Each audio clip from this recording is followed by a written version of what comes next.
Welcome everyone. We'll call the meeting to order at 6:32. We'll start with the Pledge of Allegiance, please. In unison. Recording in progress. I pledge allegiance to the flag of the United States of America and to the republic for which it stands, one nation, under God, indivisible, with liberty and justice for all. Much better.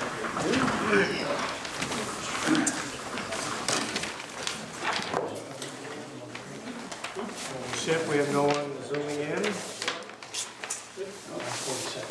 So folks, we'll move to item number 2 on the agenda, which is public comment. Is there anyone who'd like to step forth and has any comments that are not already addressed on the agenda?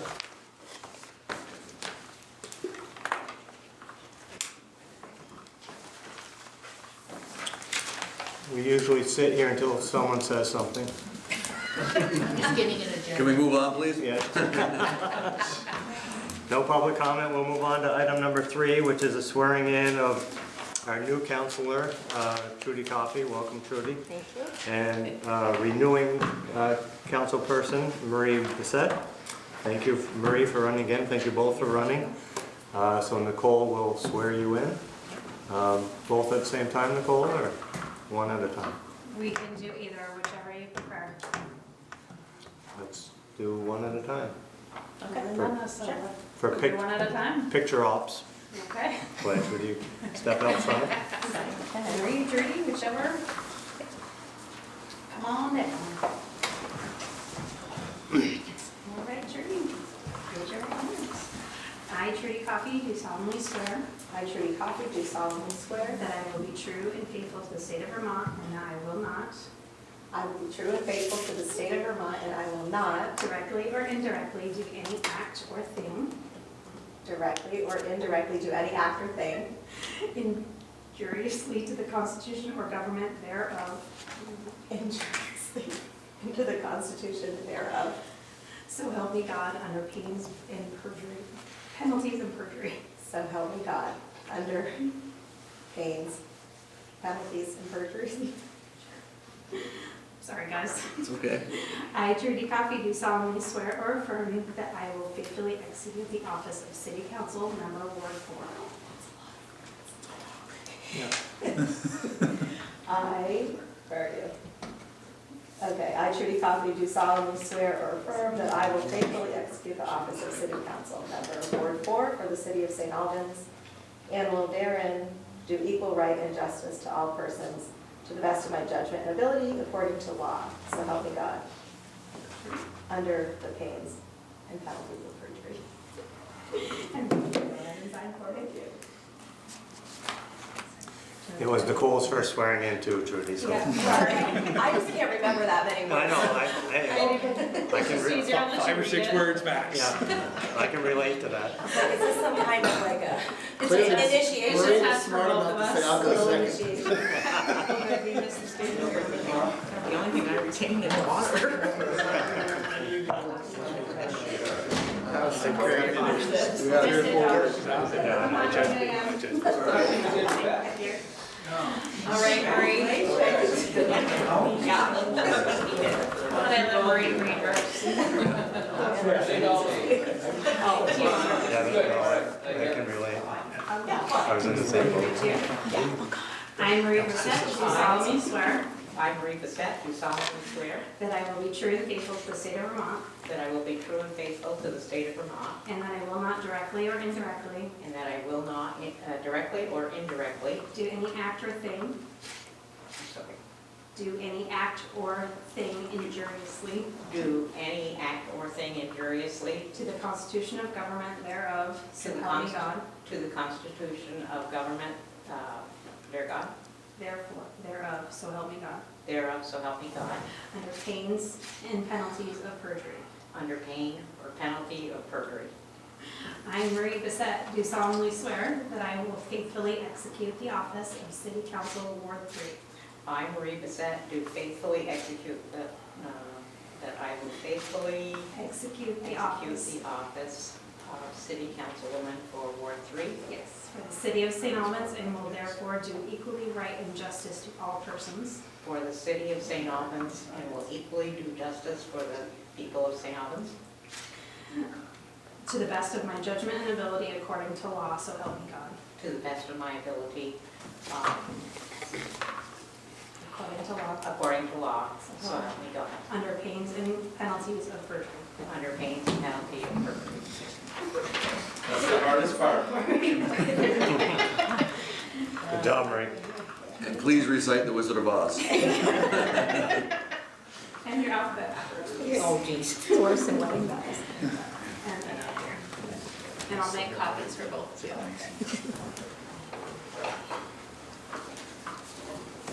Beautiful. Thank you. Thank you, Nicole. You're welcome. Welcome. Welcome, Marie. Welcome, Judy. Thank you both. Thank you.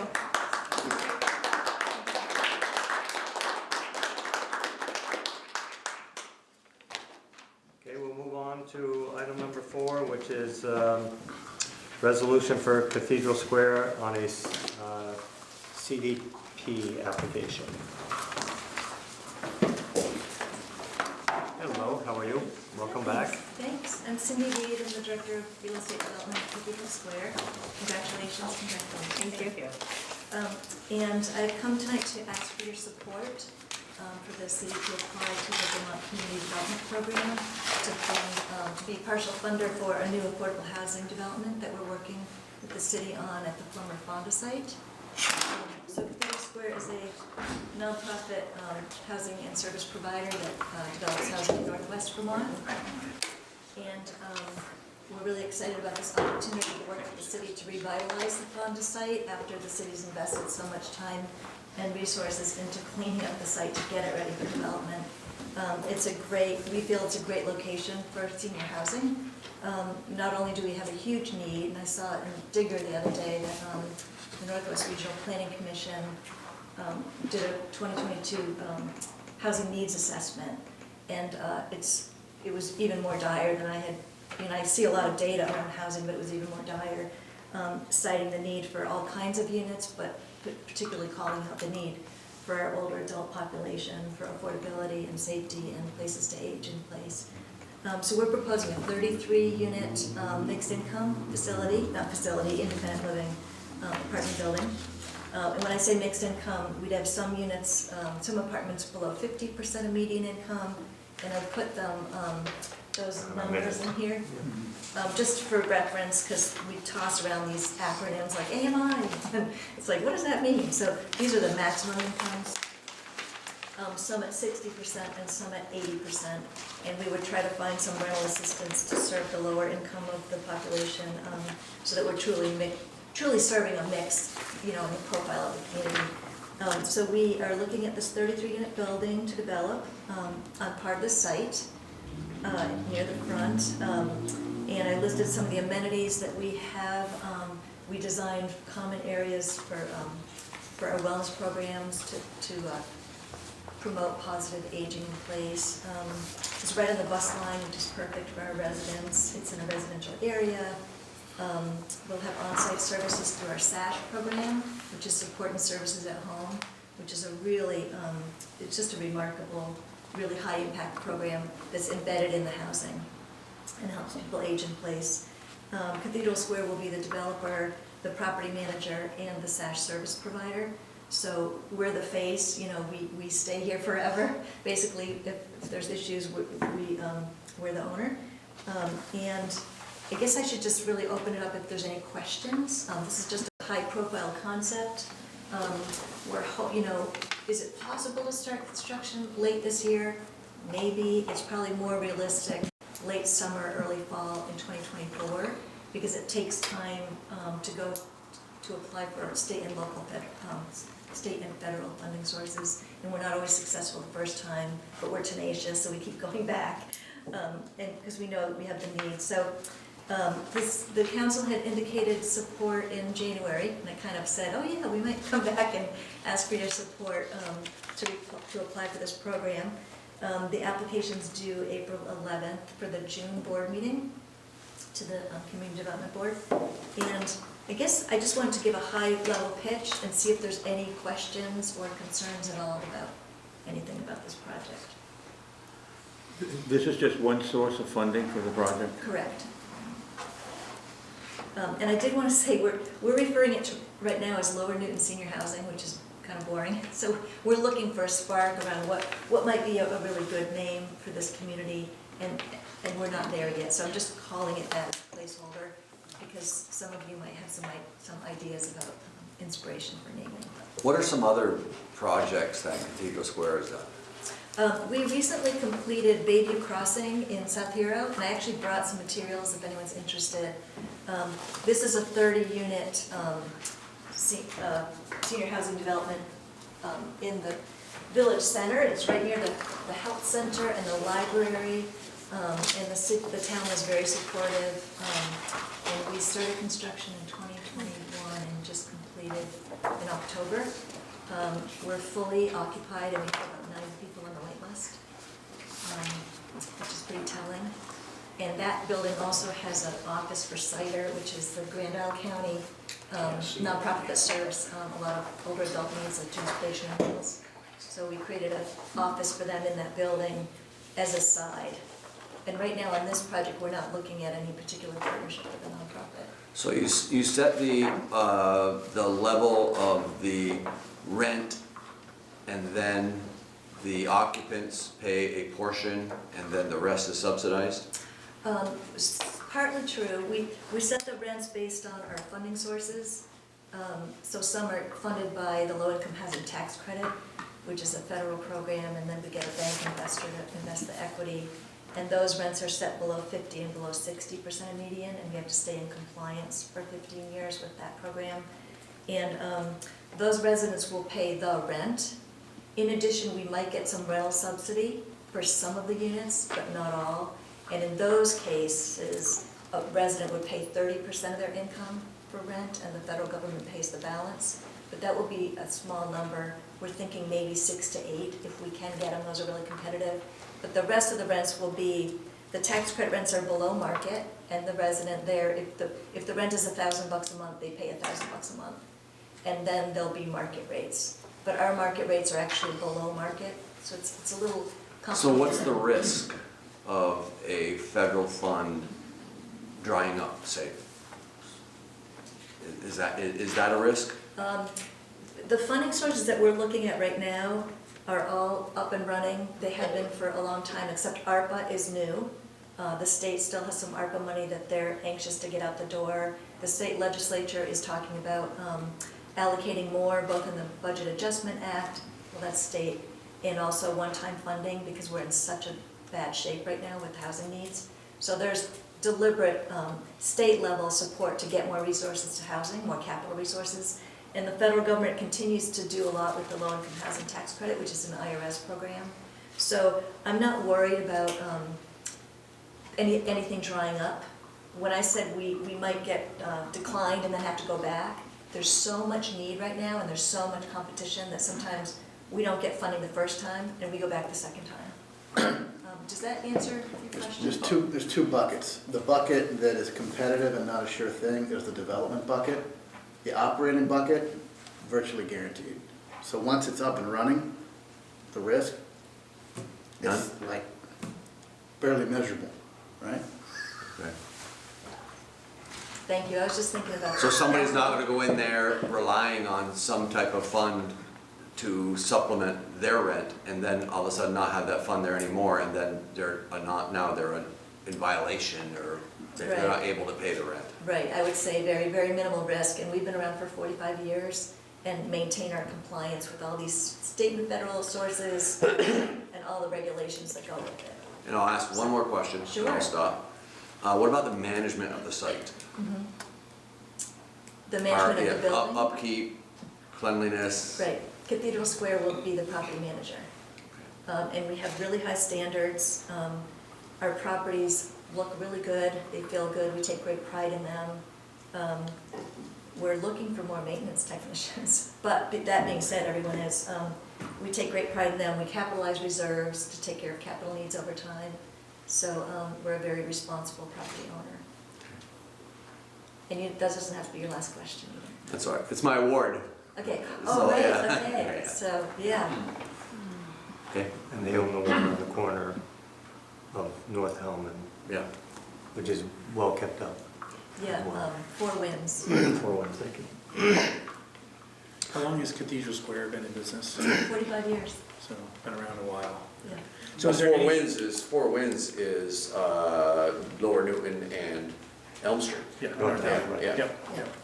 And we bought that one, I think in '08 from a private owner, and did a lot of renovation, and we've been keeping it up since then. So is there anything, besides some of the numbers where you're breaking it down into how many apartments for what income, is there anything major that's changed since January? Still gonna be a common gym area, gonna be outside gardens for people to have, all that stuff? Yeah, this one doesn't, Common laundry. this one I don't think is an on-site gym, Okay, costs are so high that we're leaning up a bit, but we're Okay. gonna have a big community room, and we get flexible furniture so we can move it out and have Tai Chi and yoga and things like that. Outdoor gardens are really super important for us, over the courtyard area, access to the bus right there. yep. So I don't think anything else has changed. I think we were 33 units in Yep, I think January. there, but I think now you've broken it down, started- there's gonna be 11 and 16 and Yeah. 9, we didn't Yeah, we're have that getting before. further along. We've been submitting a lot of funding applications, so we're getting further along on finding things. Yep, and are these apartments pretty green, considered green, so like you have solar, you have energy efficient appliances, those kind of Yeah, things? they are. We always, well, I would say we exceed Efficiency Vermont's high performance certification. So really great building envelope, a lot of insulation, air sealing. Mhm. We use heat pumps for heating and cooling, but you have to start with a really good envelope first. Yep, And then we're striving to do solar. We really want to do solar. And there's some federal incentives to make that less hard. okay. So that helps mitigate the energy cost. So yes, it's a green building. We try to install, we're doing less carpet and more vinyl plank, Hmm. which is better for the environment, but also better for people that shuffle, Yep, and lasts longer, and it's better for indoor air quality. And we have really good indoor air quality with energy recovery unit ventilation. okay, So yes, to answer your question. perfect, thank you. Parking, is there gonna be, under the building parking in addition to yard parking, or just one or Yes. the other? Yeah, we're looking at a combination. Okay. And I'm forgetting it, I think we're at 34, 35 spaces is what we're envisioning, because we don't have a one-to-one need, not every resident has a car, so we don't want to overbuild parking, because we use the site well, so yes, some will be under building, the majority, and then some will be service. Okay, and are you going to have it fitted for like electric parking, electric cars? Electric vehicle charger. We are installing our first electric vehicle chargers in some of our new properties, including the South Hero one, it was our first. Okay. So no promise, we'd like to, but I can't promise that yet. We'll sort of see how we're going with rolling out that program. Okay. But we like to. Good. Are you concurrently planning other other financial sources at the same time as you're working on this VRCP situation? Yes, many. So we've Like you did in applied, Bayview here. yeah, we've applied for federal tax credits from the Vermont Housing Finance Agency, and then a number of federal sources from Vermont Housing and Conservation Board, which is one of our biggest funders. So we have applications in for there. This will come next. We actually just submitted application through both Senator Sanders and Senator Welch's office for congressionally directed spending, which is a wild card, but we're trying everything. We also applied for another program called Community Recovery and Revitalization Program. So we're really hitting like every possibility. So we're pretty confident that we'll land in a good place, but it's going to take some time. Did you answer bus, did you say bus On the access? bus line. It's on the It's on the bus. bus line. That wasn't on the site plan, was it? Did I see that? We haven't done a site plan. Oh, we haven't, what was it? Did we get a map? It's on the GMT routes, It is? down Lower Newton, yeah. And I think Where does that stop? Well, I think that would be a case where we might build a stop as we develop Fonda, or they do, you can call and have the van stop at a certain spot. And pick And that pulls into the site, right? It could, right now, it could if we design the site that way. And is it at the intersection now? I don't know, Okay. but I think that building your project and perhaps, you know, our plan, many other units of housing at Fonda, GMT is probably going to come to Fonda because of what's going to happen there, so Which is, we'll cover that. We put 100 units at the bus Yeah, right, stop. I think the bus is gonna stop at Fonda.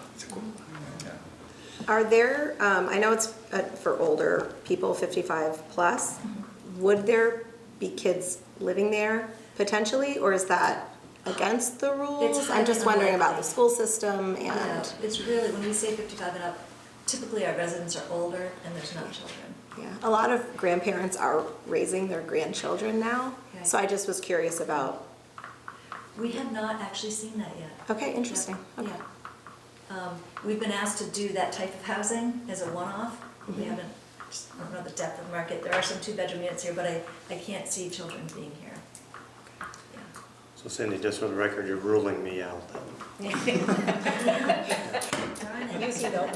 Well, wait a minute, can I just, what Trudy just talked about, I mean, I thought I saw here that you were gonna have let's see, 33 apartments, older adults, 55 plus, 6 of those are gonna be 2-bedroom units, Yes. all right? So, and they're market rate units, and typically, you know, sometimes someone wants a 2-bedroom, maybe they want a den or a study, or it's a couple that want a 2-bedroom. So we've seen different, or a caregiver, we've seen different, Okay, household compositions that like 2-bedroom units. okay, okay. Chad had a question? That's a key to a happy marriage, Tim. I don't know, 2 beds maybe, I don't know about 2 bedrooms, I don't know. Is there gonna be security, so like you have to buzz to get in? Yes. Okay, thank you. Just out of curiosity, where'd the 33 come from and what's the height zoning requirement there, Chip? And how many stories will this be? Sure, 33, that's a good question. 28 to 35 is kind of our sweet spot for having the right scale to be able to get the capital. It's not too expensive, but we can do it. And then for operations, it's the right number. So we were having 30, but right now you don't want to leave money on the table. And so our architect was like, you know, there's a little more, I'm like, let's do 3, 3. I want to do 33, let's get more units in there. So we squeezed them in and it worked well design-wise. So it was a process. Single level? Yes, they're all single level. Is the building single level or is the building 2-story? It's 3 stories. 3 stories. Oh, the units are single level, but the building's 3 stories. So there's apartments on 3 levels. Yes. Good. Any other questions on this? Well, the Fonda building was, what, 2-story, right? 2, yeah. So, at the staff level, you know, we're using some of Cindy's time here, but you heard me talk about, you know, the vision to add 200 units in 5 years. Half of them will be on the Fonda site. The Cathedral Square project is 33. The rest of that site plan has a concept for another 3 buildings of about 80 or so, so we can fully maximize that site. So that might have been what you were thinking of, you know, we were thinking about it in sort of a real estate development context, not specific to this project. So Chip's been working with the planning commission to line the bylaws up for that process. So that will require a change to allow us to get up in the 4-story region. We were presented a site plan. I know, because I remember we were thinking about the driveway for the houses on Main Street that had to get out onto Newton Street, and whether or not this site could accommodate an entrance and exit plan for those houses. I think that's back when we were looking at we had a very rough idea for how to redevelop Fonda, even back before we were engaged in building the dispatch center for the railroad. And there were various iterations where it might be warehousing or offices, and that might be the site plan that we looked at. Because I remember we were looking at, do we need to use that easement to get to Main Street at one point? And then what ended up happening is that we were able to broker the deal where we're going to have access to the railroad right away on the side. So we're going to build a street to access Fonda on the western side where the railroad used to be. The rail trail will be Yeah. extended next to that. So that's probably what you're thinking of. And there have been various iterations of concepts for the site, mostly to just proof of concept that Cathedral Square could go here, and then the other 70 units could go here and here and here. And we have a pretty good, it's nearly ready, you know, to really start being something we can plan to. And then it'll have to be still brought as a site plan for permitting, and that's when it'll really be engineered all to scale. This is where everything's gonna go. We'll start thinking about the things like where the sidewalk's gonna go, and if there's gonna be a bus stop, and where it'll be, and that's when we'll really start nailing down some of those final details. And tonight was the first time we are hearing of a 3-story building. 'Cause that wasn't presented to us before. Right, because, you know, there was a time when commercial was a much more viable option to redevelop Fonda, but in today's market, it's gotta be housing. So to build, to build enough housing at Fonda to earn enough increment for the TIF, to make it marketable to developers to do the development, and also to meet our goal of building 200 units for the good of the local workforce, we are, you know, housing means you gotta go taller typically than commercial. And so the rule that the planning commission is looking at was allowing buildings that would be high, like the ones on Maiden Lane. Because everything below Main Street on that side of the city, I can't envision anything being 3 stories. In my mind right now, I'm trying to think of the buildings down there. I don't see any that are. And there are some along, Main Federal. Street. Along Federal, I mean, you get the state office buildings for, Oh, yeah, over there, yeah. Yeah. But not from Newton. not over there. But it sits down, so Yeah, it sits yeah, down from the yeah, house, so. yeah. I guess we'll have to wait to see the site plan, right? Right. Yeah. And I think that, well, the zoning amendment is gonna be brought before you.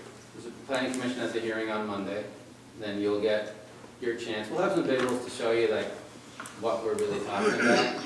But I think it's also, it's going to be ambitious and it's gonna be different because we're finally redeveloping Fonda. This is a huge deal, and like Chad says, you know, we just passed the rule for the new district along North Main to keep North Main looking like North Main. That's not gonna change. But Fonda's down the hill, Fonda's a major redevelopment site, and I think the understanding we've had is that it's gonna look like it's been redeveloped, and the buildings are gonna be tall, and it's gonna bring a lot of housing to the area. That's how we've been operating so far. For the economy, you have to build up, just because concrete and everything's so expensive.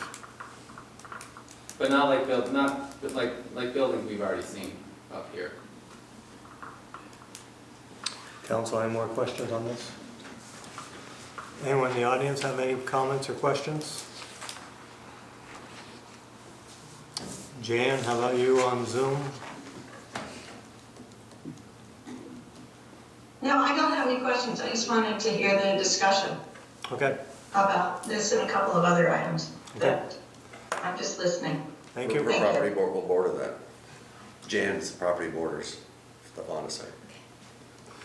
Thank you, Jan. Okay, so entertain a motion to approve the resolution as presented. So moved.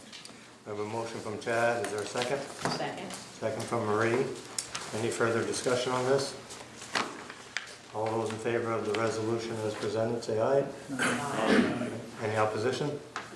Hearing none, the resolution passes. Cindy, thanks for coming in. Thank you Appreciate very that. much. Thank you. Print and sign and then that's all. Laz, you want to come on up? No. Okay. When you're off your phone, come on up. So joining us Slide is, that forward a little bit so they can see what you're drawing. I think I may hold one, Okay. and then maybe I'll snag one of so joining us is Laz Skangas, to present some improvement concepts of Holt Park. Mr. Mayor, if I can tee this up a little bit while Les is getting organized. Sure. So, council will recall that when we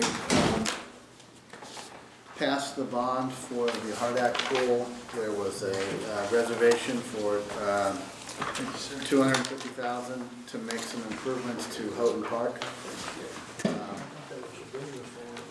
The thinking, on some level, was to recognize the impact of the neighborhood of losing the pool.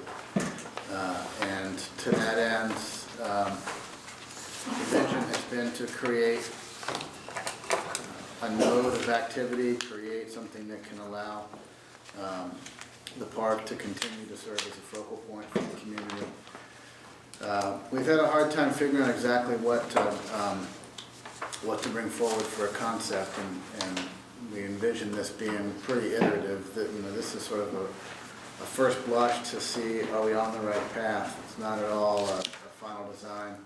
It hasn't been to the Rec Commission, Parks and Rec Commission yet, so this is not the time to really get granular, but really to talk about, is this the type of project that you think makes sense? We spent a lot of time looking at making a better playground there. We've got some feedback that we really don't want a playground, we'd like more facilities. So we've asked Laz to prepare some concepts that speak to the facilities idea. Thank you.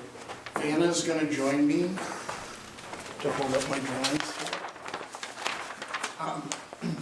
There are two options conceptually. The intent was, rather than sort of park on the street, to bring parking in, and this would become sort of a gate to Houghton Park, and you could walk in between this alley of trees, and there would be a covered pavilion, and the covered pavilion would hold a handicap accessible bathroom, it would hold storage, and would hold a concession area. And the concession area would have 3-bay sink, refrigerator, freezer, countertop, so they can hold events there. If they want to hold birthday parties, or if they want to do events, they have the ability. But it's also a covered area that you can watch what's going on in the field, or you can sit in the bleachers if you want to, but you could come to this area. And there's some off-street parking, as you can see. One is a rectangular shaped design, and on the second page there's sort of a rounded end design. And the intent is for this sort of to be very wide open. I haven't done elevations yet, but my thought is that we'd have this roof just hovering over, giving you protection. And that it's just wide open so you can see all kinds of activities. You can see the playground, you can see the football field, you actually can see the tennis courts and all that, and the intent is to be very visible.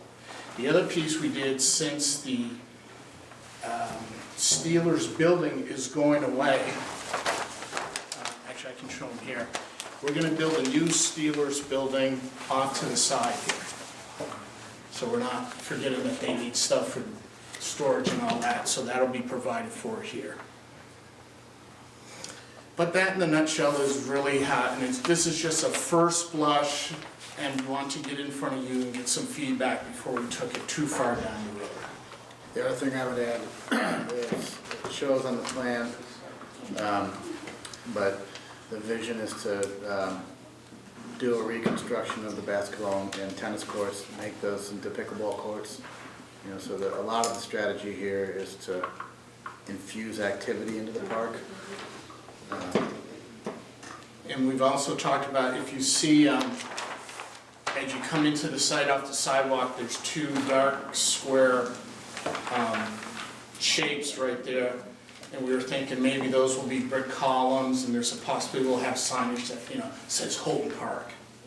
The other thought we had is maybe we'll mount something about the roof of the building, say Houghton Park, so it'll be very visible.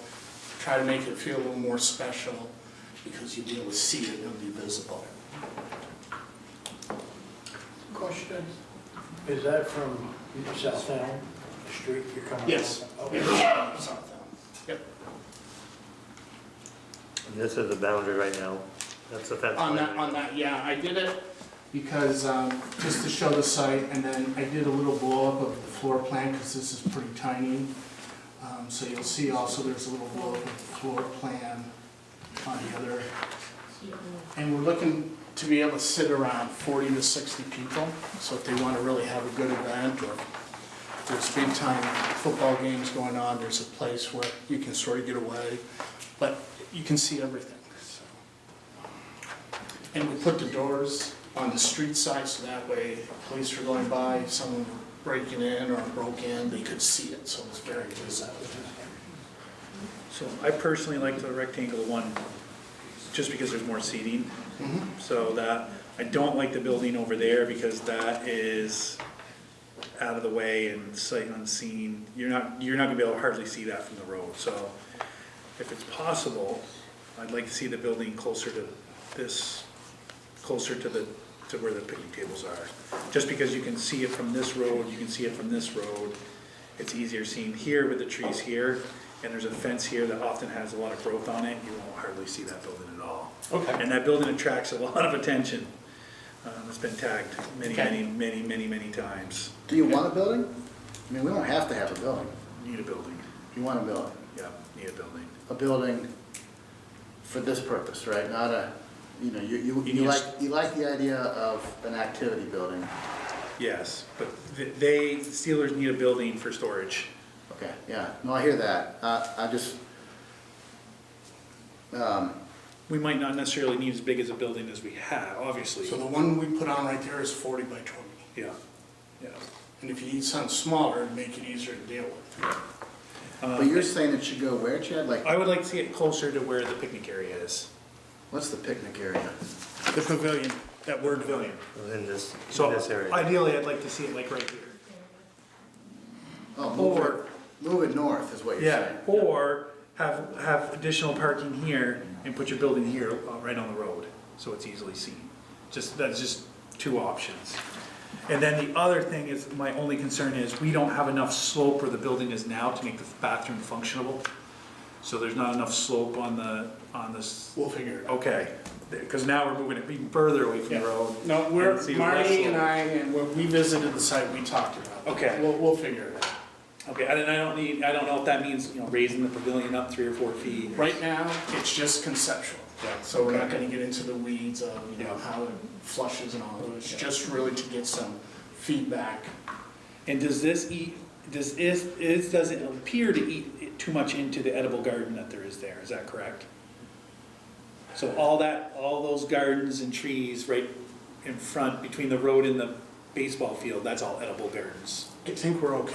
Okay, it looks like it's okay. Yeah, but we'll verify, Okay. because we haven't done a survey yet. We've sort of taken pieces of site plans that people gave us Yeah. and sort of put them together to at least get a decent one. Yeah. But it'll be surveyed, we'll make sure we miss that. And then really, the only playground equipment that really gets used is the little kids' Yeah. playground for the most part. The older kids' swings aren't used that much, but the little kids' stuff is used quite a bit, toddler stuff. So, and that can be consolidated. Okay. Okay. And then this sidewalk here, geez, that's $250,000 probably for just all the sidewalks, so I'm gonna guess that may come or go depending. Or we plan on putting a sidewalk like Taylor Park has. We're at the vision stage. Okay. It's in the drawing, I'm seeing it in the drawing, Dom. But that's in front, And that's the vision, right? Yeah. so that is a sidewalk in front of the Could you car. orientate me, Laz, is the basketball courts, is that Lower Weldon? Yeah. Yes. Okay. This is, Okay, so there is. Lake Street is this way. Okay, so there's, so you said move it north, you meant move it south, right? He meant we'd take this piece Yeah. and move it over into Okay. this area here. Matt, essentially, I think Chad's saying, we were trying to have it overlook the Steelers field. Yeah. And Chad's saying, no, security's more important, have it overlook the playground, right? Are the 41 spaces that you have on Elm Street, are the ones that are closest to Lake Street, are those already the ones, Chad, that were for some of those apartments across the street? There technically, none should be for any of the apartments there. I thought that we had made some provision that those folks could park over there. Yeah, well, the people that were parking there have parking in the driveway on the house that's on 7, so they didn't need to park over there, but when you're a single parent, you have 5 vehicles, and you only have 1 parking spot, you park some in the park. Okay, So there's a triplex across the street that has No, well, it has a driveway now, but no one parks in it, so they park across the street. Okay, so I thought we had allowed them. Yeah. But the parking that you have proposed, Laz, in by the pavilion, Yep. that'll all be just the park people.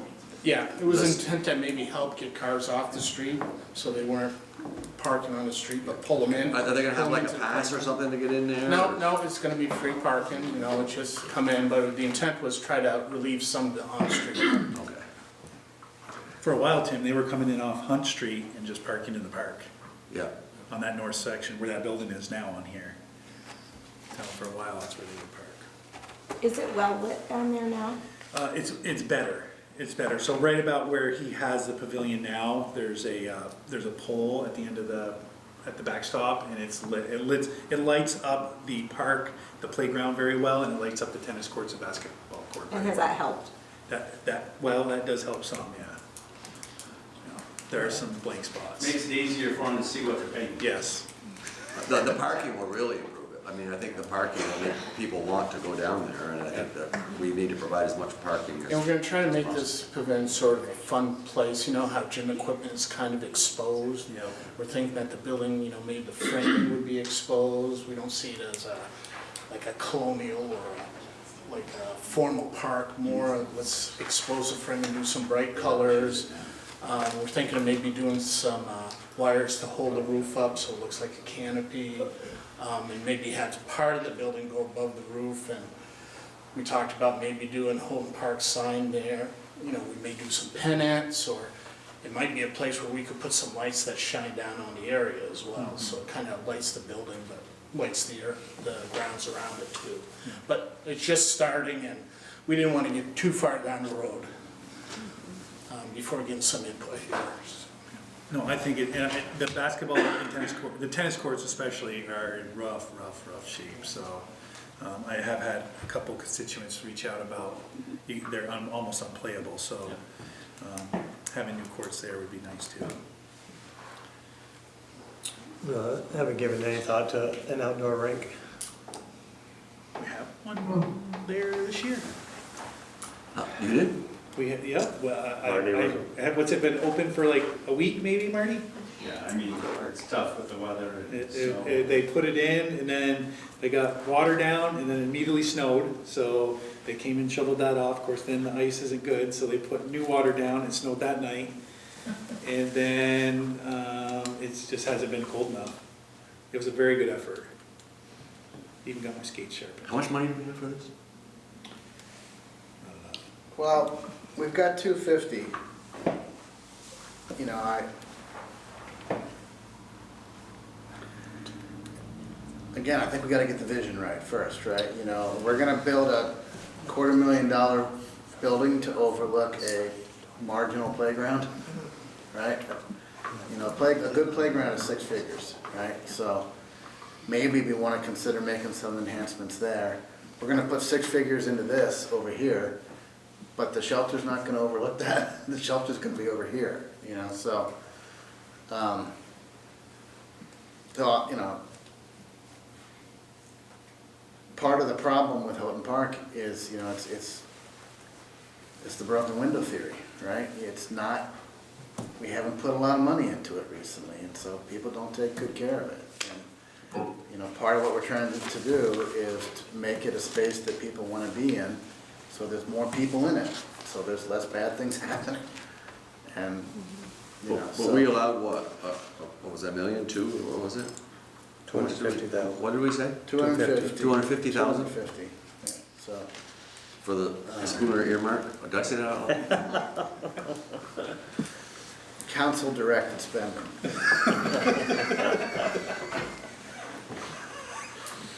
So just going back to the rink question, Marty would you use a fire hydrant? Yeah. Which isn't always dependable. If we want to be prepared for it, we should have some type of standpipe, maybe in this building, which is insulated and just because using the hydrant can freeze and break on a regular basis. Can I ask a question now? Sure, Jan, go ahead.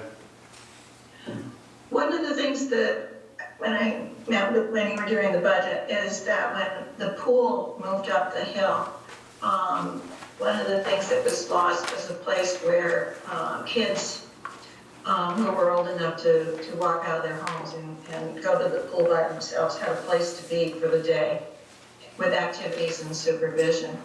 And so, I mean, it sounds like a beautiful plan for Houghton Park, and I certainly like the idea of the tennis courts being upgraded. But it's like thinking about what you're saying, Tim, about ice rink. Are there activities that could happen so that the supervision, I guess, would be in addition or through rec department or something like that? But there's things that kids can go to without their parents, and that there's appropriate supervision and maybe even some guidance. Because that's what they were getting at the pool. They could get, you know, a ride, that would be a way to get them up to the pool, because there would be a ride there or something like that. But something that's thinking about activities that kids who are not Steelers kids, and that they're not little and on the playground. Thanks for that, Jan. Yeah, that's been an ongoing conversation from day one. Yeah. Is what do we want there to attract? And I think that what's going to bring me to my next question was and this probably doesn't address the right age group, but a splash pad of something. We talked about that. I think that got pulled out, but I think a small, it doesn't have to be huge, just something to cool kids off and whatnot. But we also did talk about having a rec person there doing games, arts and crafts, etc. Similar to what might have been done, not to age myself, but many decades ago.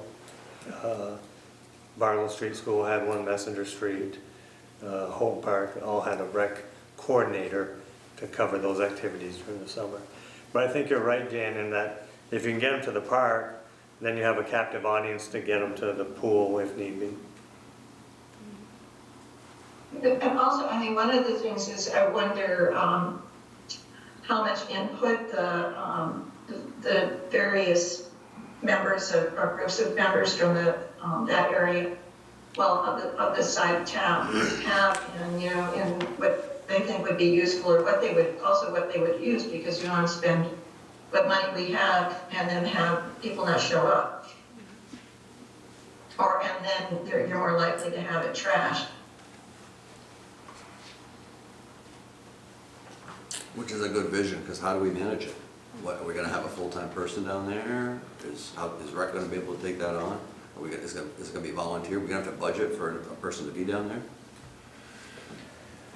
This vision is more easily managed than what's there now. This is? Mm-hmm. Why do you say that? Because it's all open. So our open areas, we don't have issues with. So the south side of the building's the side that keeps getting tagged because it's dark, there's nothing, it's not lit, there's nothing there. So it's easy for someone to tag. So I think, Marty, since you put the lights on that corner of that, I don't think they've tagged there yet. So this being open, it's easier to manage. And then Kelly does do her lunch program down there. I don't know. The problem is that she does it out of the Public Works building, so it's, people don't see it. Well, there's got to be somebody down there. If Tim's talking about a splash pad, or we're having activities or events down there, or whatever, someone's gonna be down there on behalf of the city. Well, What if somebody gets hurt? What if, you know? I mean, how are we gonna manage that? Up at Hardak, we have 10 people up there. We don't have any down here. This isn't Barlow Street, and it's not Messenger Street. Well, we've talked about Parks Patrol and other ways. We've had a volunteer one summer. So Dom, knowing all this, what do you foresee as a path moving forward? I think we incorporate some of this feedback, and we run it through the process with the Parks Commission, see what they think, and come back to you with the next iteration.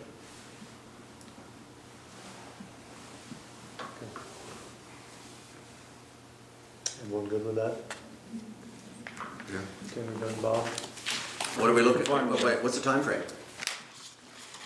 Is this a 224 project, or?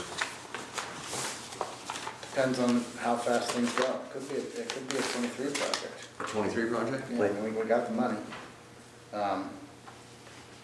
You know, we have to get it designed and permitted.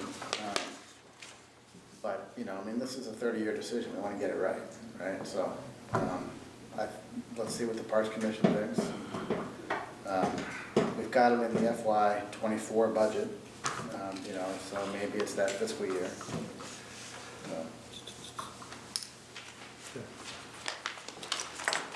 Everyone good with that? The trees look fantastic in the park and they're doing well, so. Gladys, thank you. Appreciate it. We're moving on to item number 6, first reading of amendment for zoning regulations regarding fences. Thank you. This has been on our list for the zoning for a while. Fences are, you know, one of the few forms of development we've always allowed in the setbacks. Those are the areas around your property that are close to your boundary line. So typically you can build within 10 feet of the side property line or 20 feet of the rear property line. Front setbacks, normally the average of all the houses on the street, front yard type thing, you can't build there. But fences have typically been allowed there, especially in the back of the yard. That's what you would expect, because people normally will frame their property with fences. Fences are, you know, they're right up there with one of the things that'll bring people into the permitting office with disputes against their neighbors about not liking what's being built or where it's being built. They can also be something that is right up front as we drive through our neighborhoods. You know, the sense of place that the city creates with both our downtown and our neighborhoods are one of our most marketable features and a really important part of quality of life when you have so many people living so close to each other. And it just so happens that we actually have like almost no rules about fences in zoning at all.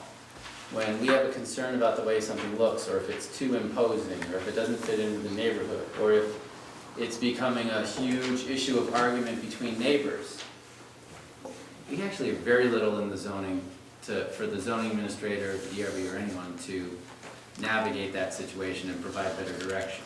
So, what is being proposed here in these amendments really is something that talks about how fences should look, but also something that provides guidance about that interaction of a fence and the property boundary.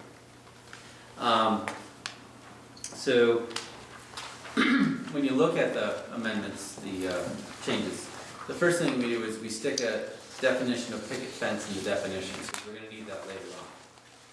And then you get to the second portion of amendments, where we really create a section in Article 5 that's about fencing.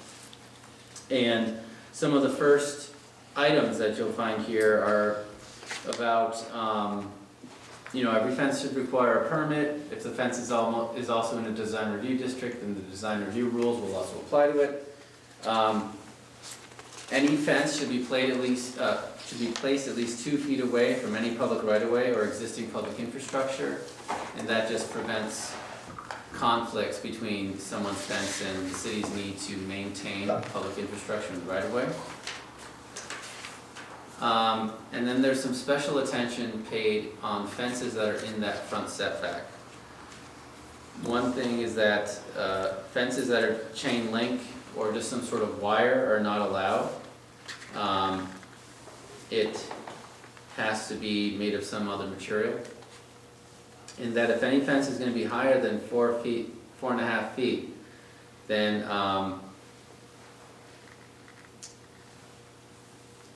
it has to be a picket fence, so that you're not having people build like these 6-foot stockade fences in their front yard right along the sidewalk.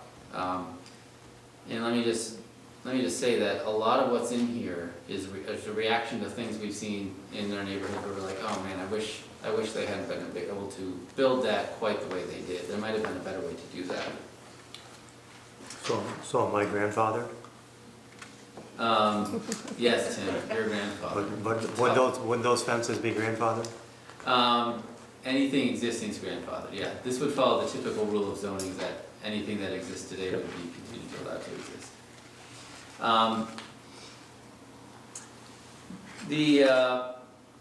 Any fence higher than 4 feet 6 inches in the front setback or higher than 8 feet anywhere else on the property shall require approval of the DRB. That's a rule that the planning commission wanted in. Interested in your thoughts on that. Number 6, the finished side of a fence shall face outward from the applicant's property if the appearance of the fence is not the same on both sides. In other words, the nice part of the fence should face your neighbor. Fences should be, so we had, there was a version of this rule where we said any fence anywhere needs to be maintained to prevent rust, to prevent peeling paint, to prevent decay. The planning commission thought that might be overreach, so they said any fence that's in the setback has to be maintained to those standards. So that if you build a fence and it's near your neighbor or if it's near the street, you have to make sure it's maintained and continues to look nice. Number 8 gets into some rules that we've learned we need. And the biggest one being that if we have a fence permit and we find out that the applicant's neighbor doesn't agree with where the fence is going and we find out that there's a property dispute that we didn't know about, then it gives the zoning administrator or the DRB the leeway to say, hey, look, you can have a fence, but you cannot put it in that disputed area. We are not wading into that conflict. If you want to figure out with your neighbor, come to agreement on where your property line is. If you want to go to court and get a court order on where that property line is, then you can put your fence up to there. But in the meantime, if there's a disputed area where you've got two sides and they both have roughly equal anecdotes or evidence or anything, then the fence can't go there. It's you're going to have to figure that out on your own with your neighbor. And I think one of the things is implied, and actually it does say it's not the purpose of these regulations to determine or establish property boundaries by where you put your fence. It's great if you can put your fence right up to your property line, but that's not exactly the only reason why you have a fence. And a fence can provide its goal of screening your property or whatever else if it's outside that disputed area, until such time that you and your neighbor figure it out. But then also, if there's agreement between neighbors on where the property line is, or if no one has an issue, then you can put that fence on your side of the property line. Furthermore, if you and your neighbor both come in and apply together, you can put the fence right on the property line between the two of you. So if there's agreement, you can do what you'd like. If there's disagreement, then the city keeps the fence out of the area. And that's it. That's the proposal. Can you give an example, Chip? Most houses, when the sidewalks were redone, where does the city's right-of-way go relative to, let's say, a sidewalk on Congress or High? Typically, the city sidewalk, if there is one, goes right up to that right-of-way line. So the side of the sidewalk closest to the residence, is typically where the right-of-way line is. Okay. So if you were to put fence a would have to fence, go 2 feet. you'd have to be 2 feet away from the sidewalk. What if there's no sidewalk? Then, the city still has an interest in that right-of-way. We might need to do something. There might be some storm drain or some valve in there, or maybe we want to build a sidewalk, or maybe there's a reason why the electrical utility needs to put a pole in there. So we might still need that right-of-way. So in that case, the zoning administrator would look at what we have for our right-of-way records and would say that fence has to be 2 feet off that line, to the best of our ability to determine it. Chip, I know this addresses fences. What about hedges? Well, technically, if anything that looks like a fence is a fence. So, if you're planting a row of trees, that's one thing. If you're planting a hedge and you can't see through it, and it looks, right now, let me put it this way. Right now, under our regulations' current definition of fence, a hedge would be regulated like a fence. Okay.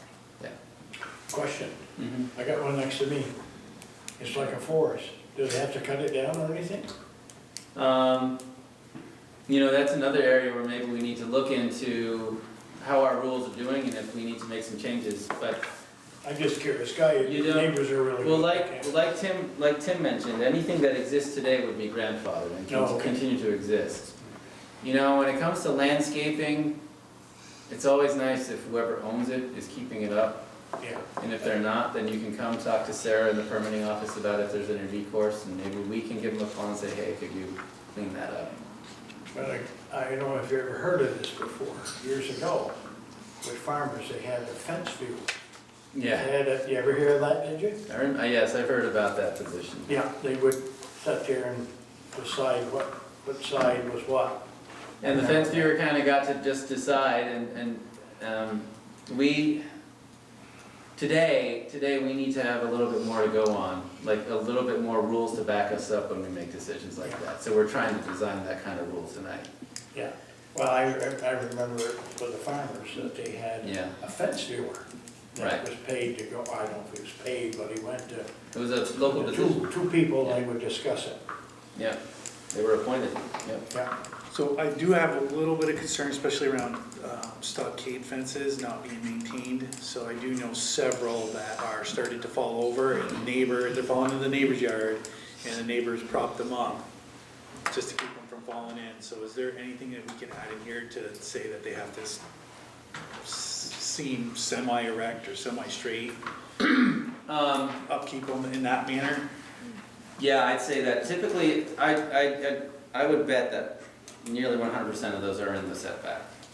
It's very rare that you put up a fence and it's not in your setback. Yeah, but they're in the backyard and then they're. So, but this rule says any fence in any setback Okay, has to follow those maintenance rules. okay. And so, that's where the grandfathering thing gets a little spongy, because you can say, okay, that fence looks like that now when this rule passes, but once it gets worse, a little bit worse, you're no longer grandfathered, it's getting worse, and that's where we can come in and say, all right. And the planning commission did have a conversation about, well, maybe someone can't maintain their fence. But as you know, when the city encounters situations like that, when someone's house, or we're gonna try and figure out what's going on and if there's a way to just help make things work. Maybe the best thing is that the fence comes down and the neighbors don't really need it, you know? There could be various different solutions to that problem. And the one thing I would, and again, I don't know if it's in here or not, but if you're putting a fence right along the property line or pretty close to the property line around your property, that you might be getting along with the neighbor now, but the new neighbor that comes in, you might not get along with so well. And now if you have to go on their property to maintain the fence, so it might be something, hey, if it's gonna be along the property line and on the back, maybe it should be vinyl. Well, I'd like to know how powerfully city council members feel about that, because it'd be good to know. Because the planning commission did have that discussion about, there are many communities where the rule is a fence has to be 3 to 4 feet off the property line. And the discussion with the planning commission was, you know, to enforce that rule across the board in every situation would mean to have people kind of giving up some of their property for that other side space when maybe the other neighbor doesn't care and would be friendly. So the planning commission decided they weren't gonna go there with this change, that they were gonna let folks mostly use their common sense in this case. And if they think they want that space so that they can always maintain it, then they're free to I'm not saying necessarily that they need the space, I'm just saying if you're going to put your property, if you're gonna put your fence along the property line, maybe you need a low maintenance material. Right. Chain link or vinyl or something such as that. Yeah. We could add language that encourages people. That's why I say it might be encouraging to do that. Like I could add that for second reading if you'd like. I get along with all my neighbors great, but who knows the next people that move in, maybe not so much so. Right. In your opinion? In my opinion. Yeah. I don't think there should be a rule or an ordinance that requires someone to put up a fence, or that allows someone to put up a fence that requires them to go on someone else's property in order to maintain it. And that's a big problem. What brought this on? Something brought this on in order for the planning commission to take this fence up. Something happened. What was it? I know one property. Over time, fences that have gone up in front yards that we regret not being able to provide better direction for. That could happen. Right, and then there was one, and then on the property dispute side, there was a case where, we made a decision to stay outside the disputed area, and the DRB backed us up, but we thought we should also have a rule that specifically says that's what we should do. I think that the planning commission should come up with a better definition of fence. Because like Marie said, a fence can be a number of things. I have a couple of fences, I think, on my property that don't even come under this rule. The other thing is, why should I have to pay an attorney to have a court action to tell me where my property line is if my neighbor just doesn't like me and is just saying, I'm not gonna sign off on this, and I dispute that property line? And I'm now, what do we think? That's a $5,000 action. That's a $5,000 cause of action. So I'm a property owner in the city of St. Albans. I want to put up a fence between mine and Spooner's property. Spooner doesn't really like me. So he's saying, look, I dispute where Hawkins' property line is. Now I'm gonna spend $5,000 of my money so that I have to put a fence up on my, so I can see if I can put a fence up on my property? Well, the first thing would be, if it's really important to you that the fence goes right along where you... There should be no ordinance that requires a taxpayer in the city of St. Albans to expend money to put something on their property that they would otherwise be allowed to have. And if you're putting together an ordinance that's going to require someone to spend that kind of money, that's an ordinance I'm not voting for. So we can amend it. I mean, that's what, it's at the council level, right? So rather than send it back to the planning commission, let's make the changes. You know, the overall thrust of it is, we're a pretty dense city. If we're gonna have fences, we gotta have some good-looking fences. Otherwise, the number of fences that we run into with the plow every year is ridiculous. The number of neighbor disputes that come in based on fences is ridiculous. And Chad brought up a very good point. You know, who in their right mind would allow someone to put a fence up on a property line so that someone has to go on, trespass on someone else's property to maintain it? Well, and that just leads itself to a poor maintained fence. A poorly maintained fence on that side of the property. And Chip, you just got done saying that the best part of the fence has to be outward protruding. Mm-hmm. So how could they do that if someone comes in and says, you know, I don't want you on my property?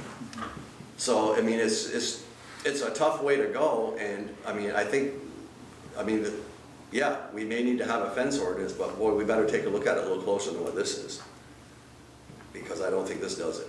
so the marching orders are, don't create a cause of action, A. Don't force somebody into a boundary dispute. I mean, those are easy fixes. And if I want to have a hedge, I got to make sure it doesn't grow any higher than 8 feet. Where's Marty? Marty's been up to my property, so he remembers the fence, the trees that I had down between mine and Mike's property. Those were 20 feet high. I mean, we knocked them all down, him and I, and now we have 6-footers there, but they're eventually going to get that high again. Am I going to now be out of the ordinance because of that? No, I think What's the definition of a fence then? I think the other piece with hedges is the growth goes beyond your property, right? Either the thickness of the hedge or the root. And they Excuse me, could. the root base. What do Yeah. you consider a hedge? I mean, is a cedar tree a hedge? I mean, you can plant them pretty close. Yeah, well, I have junipers down, but I mean, yeah, but I mean, go by and look. One side of the property has the ones I originally, where Pete Chevalier's uncle used to live. Those are the original ones, the ones that were like the ones between mine and Mike's property. Look at how outlandish those things are now versus what I have between mine and what used to be Mike Walsh's property, but someone else owns it. But I mean, those are well kept. But those are, yeah, they can get out of control like that. I mean, the way this ordinance is set up, I'm gonna be outside of that, depending on what I think is an attractive hedge or not. And there's a lot, there's too much here. There's too many things that can happen that would put someone outside of this ordinance. And there's too much in this that would cause somebody to spend a lot of money to do something that they would otherwise be able to do. And that's why I initially asked, what prompted this? Because we've gone 100 years, and what are the problems to date? I don't know. So the issue is, if you have two property owners with equal evidence on where their property line is, how is the zoning administrator supposed to navigate that situation and where you can put the fence? I have no idea. How have they been doing it to date, before now? Typically advising folks to keep their fence outside the area that's being disputed. Or then require someone to go do something. Why should I have to do something if I want to have a fence on my property? Why don't you say in the ordinance, all right, if you don't believe that Hawkins can have his line there, you have X amount of days to start your action, an ejectment action to say that he can't put a fence up there, or else we're going to allow the permit. I shouldn't have to be prohibited from doing something on my property that I want on my property just because someone next to me doesn't like who I am and is never going to sign off with a DRB, the zoning administrator, or the planning commission to say they agree with my property line and spend that kind of money. How was your relationship with the Walshes when they lived there? Excellent. Excellent. I miss them. Couldn't you just have your property I surveyed would just instead say of lawyers? So That's one line $3,000. one line in the sand we want to draw right now is that it should not be the city's responsibility to have to do a survey to figure out. You just said it was. No, No. Tim's saying put it on the neighbor. You just said it was. Well, So what if the applicant actually has the wrong idea of where the property line? What if the applicant? That's what I was thinking. then let the person who thinks that they have the wrong property line take the action to get them off. Don't have us say you can't do it. Don't have the city of St. Albans say you can't put that there. Yeah, if you have something that shows me where the property line is, put your fence up. Hey, by the way, if that's not the property line and this person takes an action against you, that fence is probably going to come down.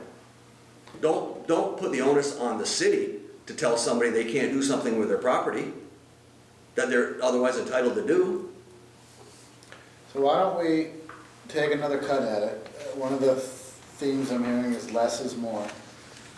I think we were perhaps unduly influenced by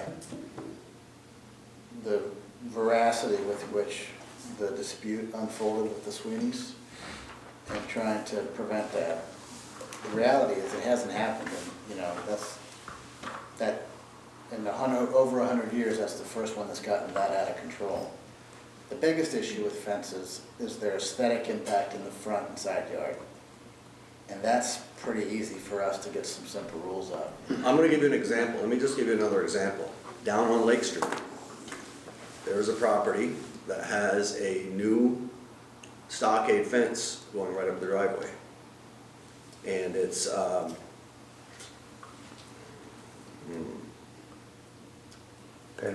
can't think of the name of the person. Evie. Oh, William? Yes, the Williams property.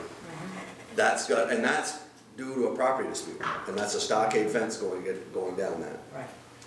Now, is that what we want to do? Do we want to put ourselves in the middle of something like that? When both property owners agree, because that actually illustrates the issue with requiring that every fence be a certain distance away from the property line. We have many cases where both property owners agree, we want that stockade fence between us and we want it right on the property line. So we need to have a rule that allows you to do that when both property owners agree. I don't know if this does it. No, it does. When both property owners can come in and say we want a fence on the property line. It's in item number 8. Yeah, but what if I want to put it there and the neighbor says, no, it's not where I think the property line is, and I say, yeah, this is where my property line is. Now I have to do something affirmatively to put my fence up? Why should I have to do that? That's my property line. Well, it might not be. You might be wrong. And I think the city... You can't take on the responsibility to tell me what my property line is. So what's proposed is that we take the evidence that both sides present and we figure out what the area is that's being disputed, and we say if you want to put up a fence, it can't be there. I don't think unless you want to that's fair to the property owner who wants to have a fence on their property. To cause them to go through that type of pain and aggravation and monetary cost, to have something on their property that they would otherwise be able to have on. So what happens if they're wrong, Tim? Then, So a that- court will tell them, Then the neighbor has a fence that's now theirs? no. It's just a question of where the burden is. Yeah. No, but I'm saying, just say they put up the fence, Yeah, because we didn't tell them that they can't. yeah, So Tim puts up the fence, come to find out Tim's wrong, it's a foot off. yeah. So now who's the owner of that fence? The owner of that fence is whoever, it's my fence until someone tells me it's not my fence. But that's, say someone does a survey and finds out that property line's a foot closer to you, and now you've built your fence on their property. If someone can prove to me that that's not my property line, I take my fence down. Other than that, I want a court action and I want a judge telling me to take that fence down. Okay. Otherwise, I think that's my property line. But it's not for the city to decide. Yeah. No, I agree with you there. But so this rule is designed that the city doesn't have to decide who's right. Yeah, it does, because it prevents me from putting my fence up if the neighbor doesn't agree.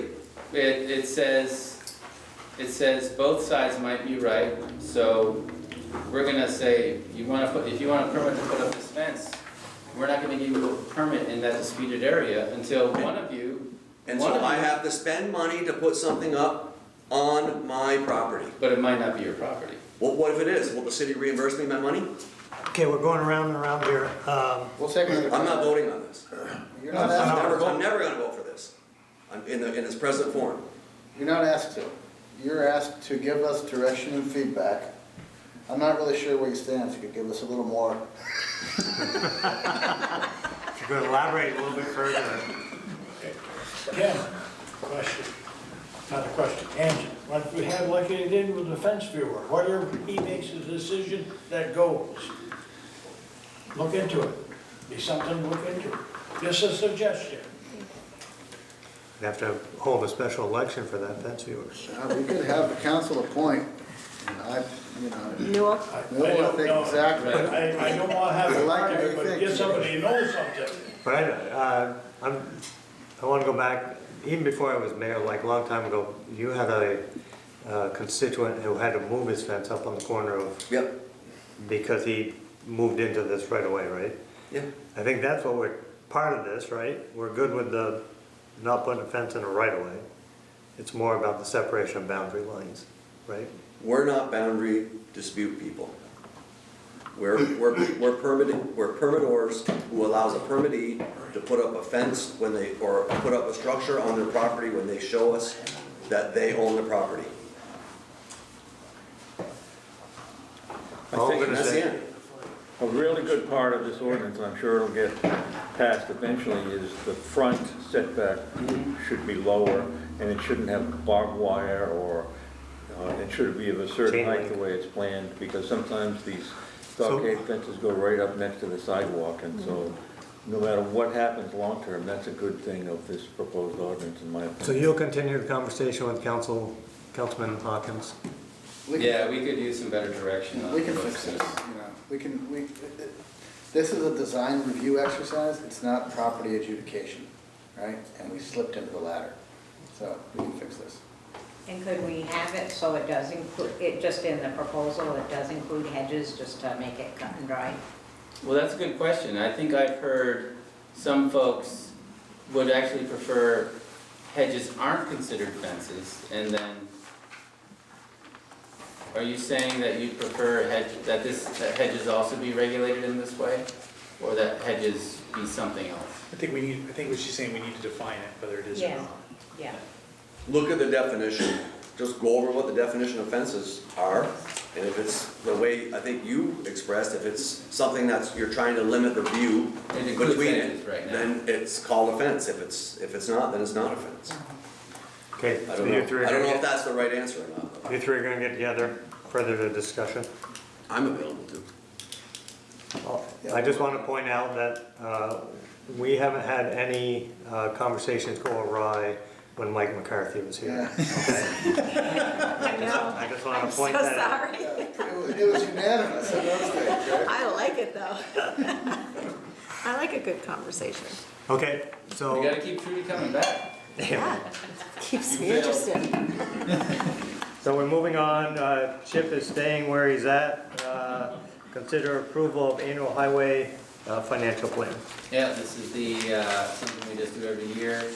We loaded in the numbers on what we're getting from the state and what's in the city budget for highway expenses and revenues. And the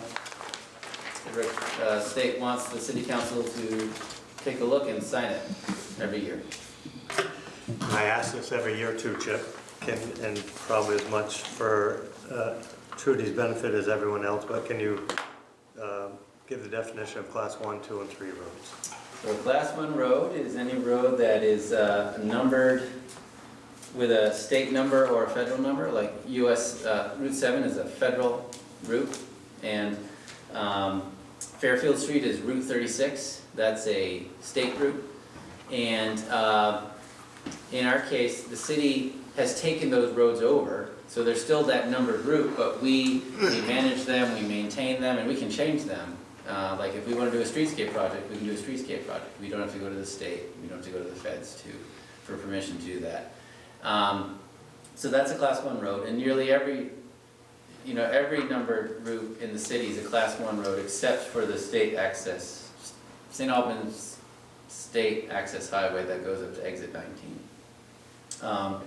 A class 2 road is any street that connects two numbered routes. So North Elm Street is a class 2 road because it goes between Lake Street, which is Route 36, and did I say North Elm? I said North Elm. Lake Street, and it goes, and Lower Newton Street, which actually happens to be State Route 38. The South Elm is not a class 2 road because it just goes between Lake Street and Lower Weldon, which is not a numbered state route. And High Street's a class 2. High Street's a class 2. Upper Weldon's a class 2 because it goes between Route 7 and Route 104. Federal is a class 2. And then class 3 is every other city street. And the state actually gives us some block money based on our mileage of those streets. It's part of the state's revenue sharing out of the highway budget for us to maintain the streets.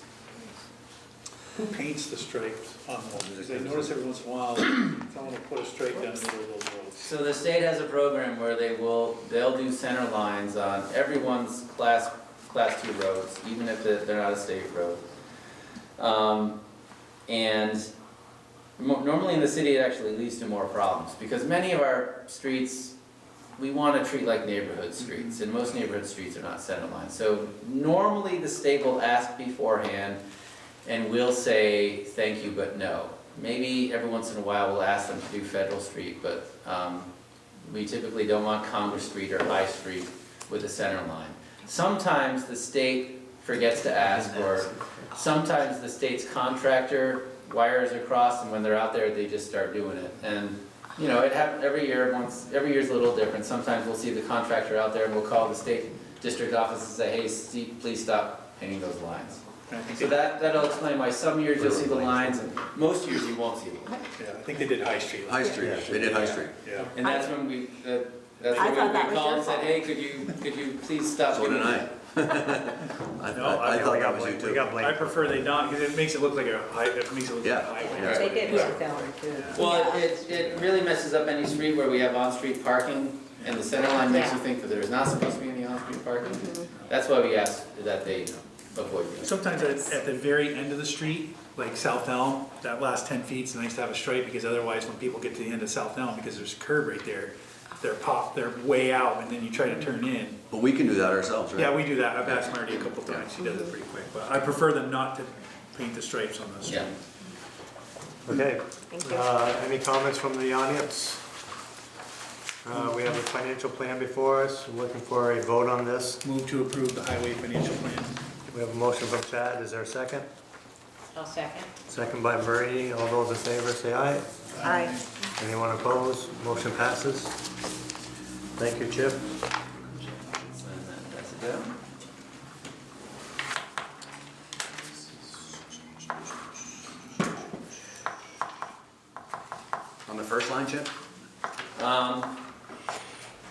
Yeah, you can start on that first line right there.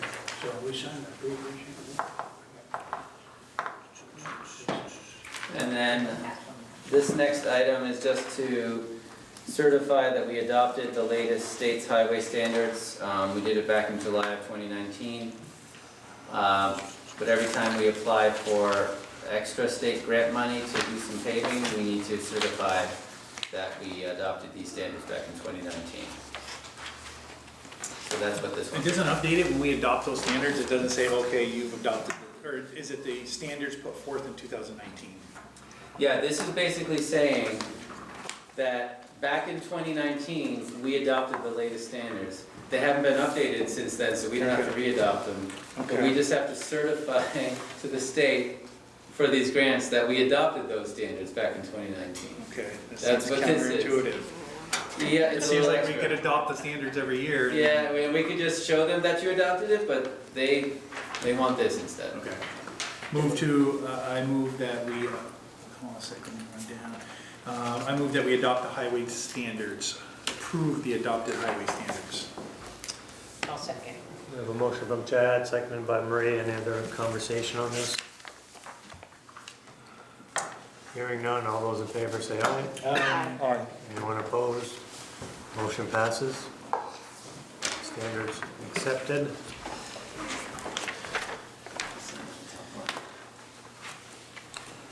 That should do it. Thank you, Chip. Appreciate it. So as you clean your mess up, we'll have Sarah come up. Good evening. Sarah, welcome back. Thank you. It's good to be back. I remember you. Thank You want to, for those who may not know, you want to give us a brief bio? Oh, I would be happy to. So my name is Sarah Macy, and I have been a governmental accounting super nerd for the last 15 years. I started my municipal career here in the city of St. Albans on Monday, October 27th, 2008, hired by Dominic Cloud and Peg Strait. I started here as the assistant city accountant. I worked my way up as city accountant and then finance manager, and I moved on to be finance director for the town of Milton in the summer of 2016.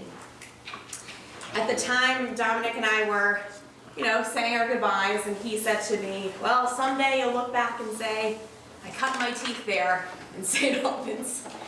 And I think that coming back is even better than that. I spent about a year in Milton, where I showed up at the last year to issue TIF debt in one of their TIF districts and work through a substantial change amendment before I went on to be the joint finance director for the town of Essex and the village of Essex Junction, where we had hoped that this merger attempt would be the last one. And well, I guess it was the last one, but we didn't merge. They separated, and instead of tearing down the team that I had built there over 4 years, I decided to move on. And I've spent the last year working for the Vermont League of Cities and Towns as their government finance specialist, doing trainings and answering inquiries and working in a variety of towns as a financial consultant, which is how I made my way back to City Hall in the office that I worked in for 2 days post-renovation. And I am beyond thrilled to be back. It's been 1 week and 1 day, and I've had to tear myself away every single day. So it's great to be back. It's great to see some familiar faces and some new faces. Well, Welcome. thank you. Welcome back. Yeah, welcome back. I included for you this evening just a quick update on how the general fund is doing as of the end of February. I just pulled together in Peg Straight's old format, happy to see that still in use, the revenues and expenditures in the general fund through period 8. Period 8 is 67% of the way through the year. Your benchmark's right on the top of the page if you want to take a look at that. Financially, the year seems to be going as planned. It's great to see from my perspective. A note on property taxes, which I expect you've heard from at least one of my predecessors, is that they're reflected here on an accrual basis. I'm showing you 3/4 of the amount that we bill for the general fund. It's the very toward the top, line 3. That's because 3 of our 4 quarterly payments have come due as of the end of February. From a cash perspective, we've collected 96% of the third payment, and we are 77% collected on the entire year, because some people pay their whole year when they get their tax bill in the summer. The local option taxes, we've received the first 2 payments from the state this year, and we've received a total of $355,700. A couple capital investments to note down in the expenditure section.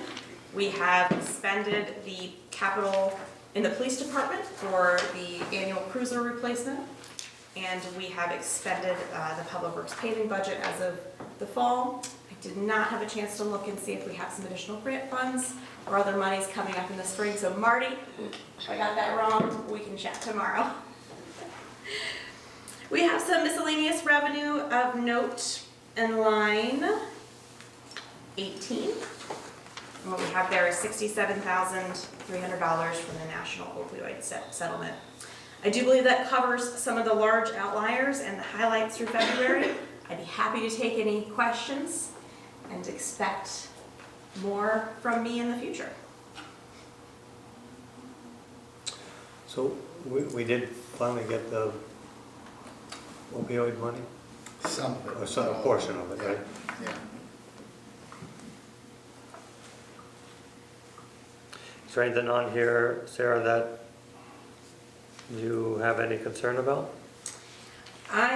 Preliminarily, I don't have any concerns. I see a few things I want to dive into a little bit deeper, like the council and the city's plan for the local option taxes and ensure that what's recorded in the records this year meets that plan. I'm pretty excited to come in toward the end of the fiscal year. Audit is always my favorite time of year, so I'm already looking forward to wrapping up FY23 with a nice neat bow for the auditors and jump into budget.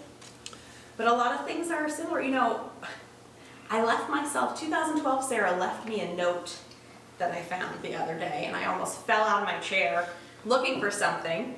And I, pulled up some backup documentation from a journal entry, and I had, written a note, hey, if you're looking for this, it's at this file path, and I had initialed it and dated it. Sure enough, there it was. So, pretty wild. That's great. The note didn't say, turn around and Just run away. Does anyone have any questions on this? Thank you for that report. You're welcome. Super happy to have you back. Thank you. Thank you very much. We were all nervous when Tom left, but Yeah. now we're not. Well, I'm glad to hear it. Thank you, sir. All right, moving on to city manager report. 2 items, one's an action item, the other's just an update. The action item tees off the last meeting. We had some public input advocating that we should create an energy committee.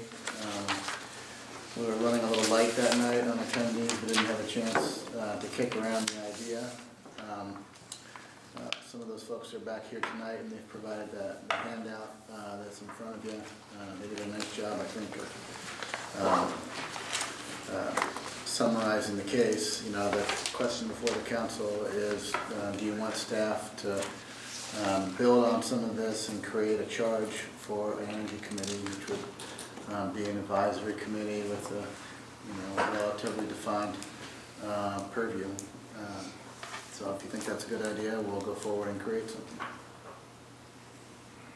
Do we need to do that, or can staff appoint, or can you appoint an individual on staff to look over energy matters? Just wondering, do we need another committee? Well, that's the question before you, right? So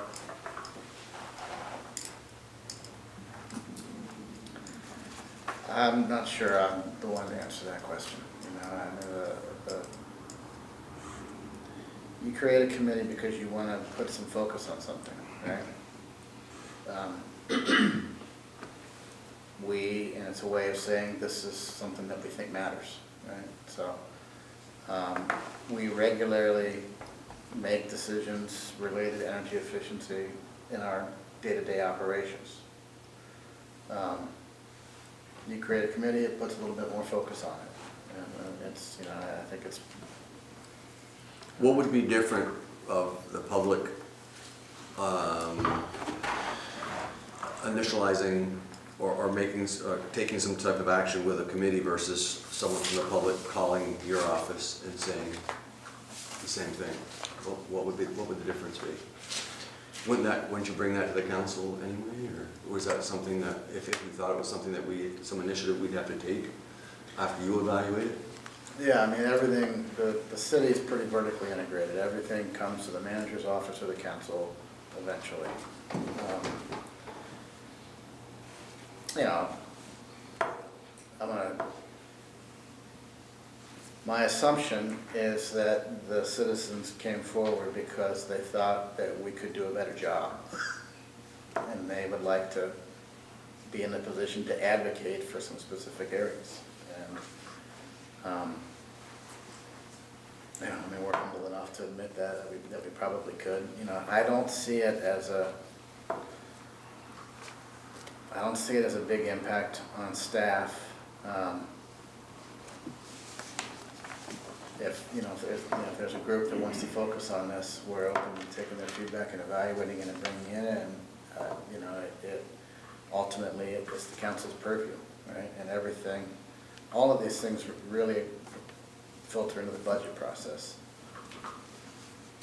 I think it would be nice, Tim, to be a little more proactive with it as opposed to reactive. Why can't the citizens form their own committee and then have that committee make their recommendations or to the city manager, and then the city manager will look through those, analyze them, and if they have merit, to bring them before the council, rather than the council appoint a committee and then have the committee just go dormant after a while because there's no participation.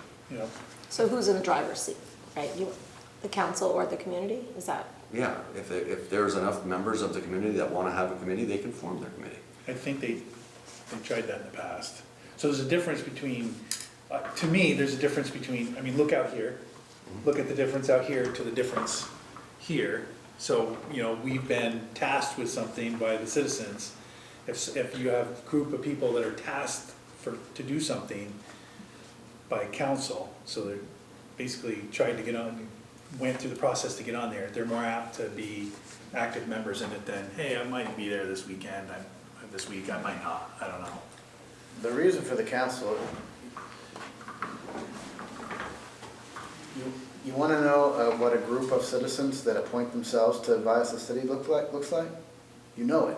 Mm-hmm. We do. We've seen it. Yeah. So are you recommending that we do form a committee? I'd like to see a charge, at least. The question before you is, should we spend the time to write a charge? And I think you can't have a committee advising the council that forms themselves. That's not a city committee, that's a group of activists, right? You know, with all the issues swirling around energy, I don't think it's a crazy idea to have an energy committee that is empowered to advise the council on certain matters. It's not, you know, and how we structure it, that's the next meeting, right? You know, I put this on the agenda because I knew there were some folks that wanted to talk about it and wanted to know where we were at, whether we were going to do it or not, right? So, if we have it, I think it should be pretty specific as to what the energy issues would be, not just general energy, climate change, and things of that nature. And in the long term, the people that might be on it ought to have certain extra qualifications, right, so that their expertise could inform the council. yeah. I mean, there's a limit as to how many committees you can have, right? You know, I haven't seen any data on how many towns have energy committees, but it's a pretty common one to have out there. This says 100. Is that what this is?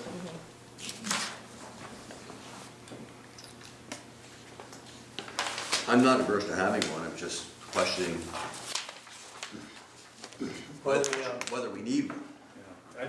I honestly think it would have been great to have one 5 years ago when we were doing all the stuff we were doing around here. Well, we got a lot of professional advice about, you know, all the energy, you know. we looked through an energy conservation lens on all of our capital projects, right? And I don't think we left low-hanging fruit around. You know, the reason that we had to redo the lights in the parking garage, because they weren't bright enough, is because we put energy efficiency ones in, right? So, when we, you know, we got all kinds of rebates from Efficiency Vermont when we did this building. Remember when the kids came before us for the efficiency lights in the city? USA? That wasn't a council committee. That was a committee formed. Pete Delory was in charge of that, I think. And they had a mandate, they came before the council, and I think the action we took was favorable to them. And It'd be nice if we had more of that than just once in a, yeah, I mean, it's been once in 15, 14 years for me. It'd be nice if there was more of that, to me. So I know we have a couple folks in the audience. One, if you want to come up and share your name and... Sure. I'm Jim Stiles. I live up on Congress Street. I've been a member of a couple of different energy committees. One in Montpelier, I was a member of the energy committee there. And prior to moving back to Vermont, I was a member of the energy committee in Newburyport, Massachusetts. Both of those committees were very active. When we were in when I was in Newburyport, we put together the largest solar photovoltaic project in the state up to that point. There were lots of initiatives we undertook, considered things like maybe arranging for an airplane to fly over and do thermal imaging of all the towns in the city. But in fact, ran into some problems with that because at that point you're taking pictures of people's houses and things like that. So we worked through all kinds of issues. Then came to Newburyport, to Montpelier. We had a very active committee there. We took major initiatives again for solar photovoltaic projects and all that. Brought a lot of value to the city. It varies all over the place. You know, you go to the VCAN conference, which is an annual conference of city and town energy committees. There are some that are just tremendous and provide, you know, a tremendous amount of value, and there are some who don't do much. They lend themselves to low-hanging fruit. But the level of skill and talent on some of these committees is pretty impressive, and it's a lot of talent to have on tap because some people are highly motivated by energy, climate, environmental issues that tend to bleed into one another. I mean, it's sometimes very hard to draw clear lines on something like that. So, you know, from the standpoint of, you know, getting full advantage of that energy, it's better to have a broad mandate, but there's also reasons to limit it. I mean, I understand that you don't want to have a committee that is, you know, going off in their own directions. I mean, having a good solid charge is in fact helpful to everyone, I think. But mostly I came here to answer questions because I have quite a bit of experience, well, a lot of experience in the energy field, a lot of experience in the climate field, and I'm more than happy to answer questions, offer perspectives, anything I can do to help. thank you. You know, from my perspective, one of my concerns would be if we get to the point and there's a charter, is I would not support mandates like we've seen in Burlington. We'll use Burlington as an example. The elimination of gas lawnmowers or gas leaf blowers or heating elements in new construction. That is not an avenue I think I want to go down. I don't think, I'd be curious to hear from the council, but I don't think if we move forward with something, I would not entertain initiating power to do mandates. What's been your experience on that, Jim, in the past? I've never been part of issue where there were mandates, that kind of thing would tend to arise more from the climate side, and if you're looking at if part of the mandate is to achieve certain greenhouse gas reductions, then, you know, that's one of the very obvious and potentially necessary places to go. So that comes back to the mandate, I think. I'm not sure that's a complete answer to your question, but at least it's a thought. Oh, I'm sorry. Go ahead, You ma'am. want me to come up? Sure. I just have a quick, I'm B.B. Potter, and in regard to those issues, I think the whole concept would be that there are incentives out there for people to shift, and how do you maximize those versus for change, whether it's, you know, regardless of what it is. But I think one of the things that that I understand this committee is to be able to locate and find those incentives and make them known so that people have options. Electric bikes, you know, electric cars have all used that incentive to get people to shift. So I think that overall, from a climate perspective, I don't see it as mandates so much as incentives for locating incentives and allowing people to have the information. Thank you, Bibi. And that's sort of my thinking, if it is more of an educational aspect to it than a mandating aspect. Anyone else, comments, questions?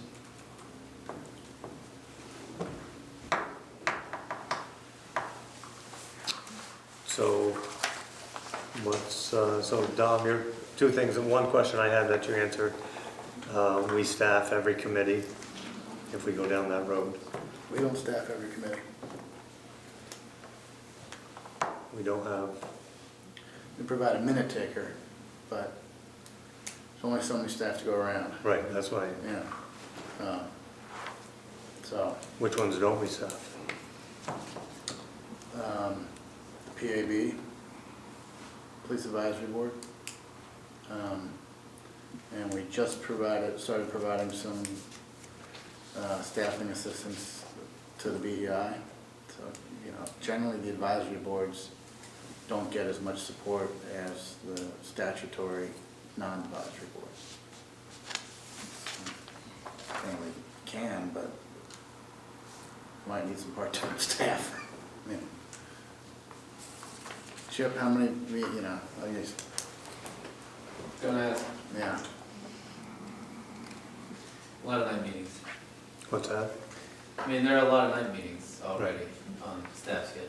I wouldn't propose staffing this. Yeah, I don't think you know. we would need to staff it, just in one take. I mean, committees start as people are looking for a place to have the conversation, right?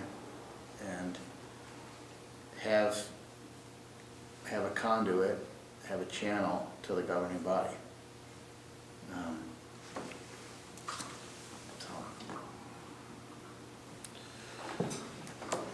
Do we, what's the council's liking? Do we want Dom to take a shot at a charter? I think, from my own perspective, it wouldn't hurt, and probably would behoove us to have Dawn look into it a little bit and take it to the next level at this point. That's what I would think. I agree with that, especially if you can recognize some cost savings in the long run for our residents and the city. Agreed? No, agreed. Yeah, I think it's something we should take a look at. Same. So Dom, you do a charter for next meeting for discussion? We'll Tim? put it on the to-do list. I don't know if we'll get there for next meeting, but yeah. we can. Tim, you good with that? Yeah. Charge, yeah, absolutely. See what happens. So we'll take it to the next step. BB, Jim?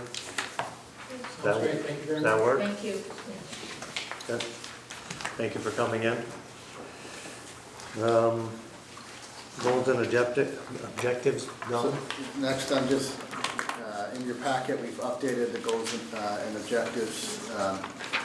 So we kind of take an ad hoc approach to this process. You know, every 6 to 9 months, we have a a goal-setting session in which we get together and we review this list and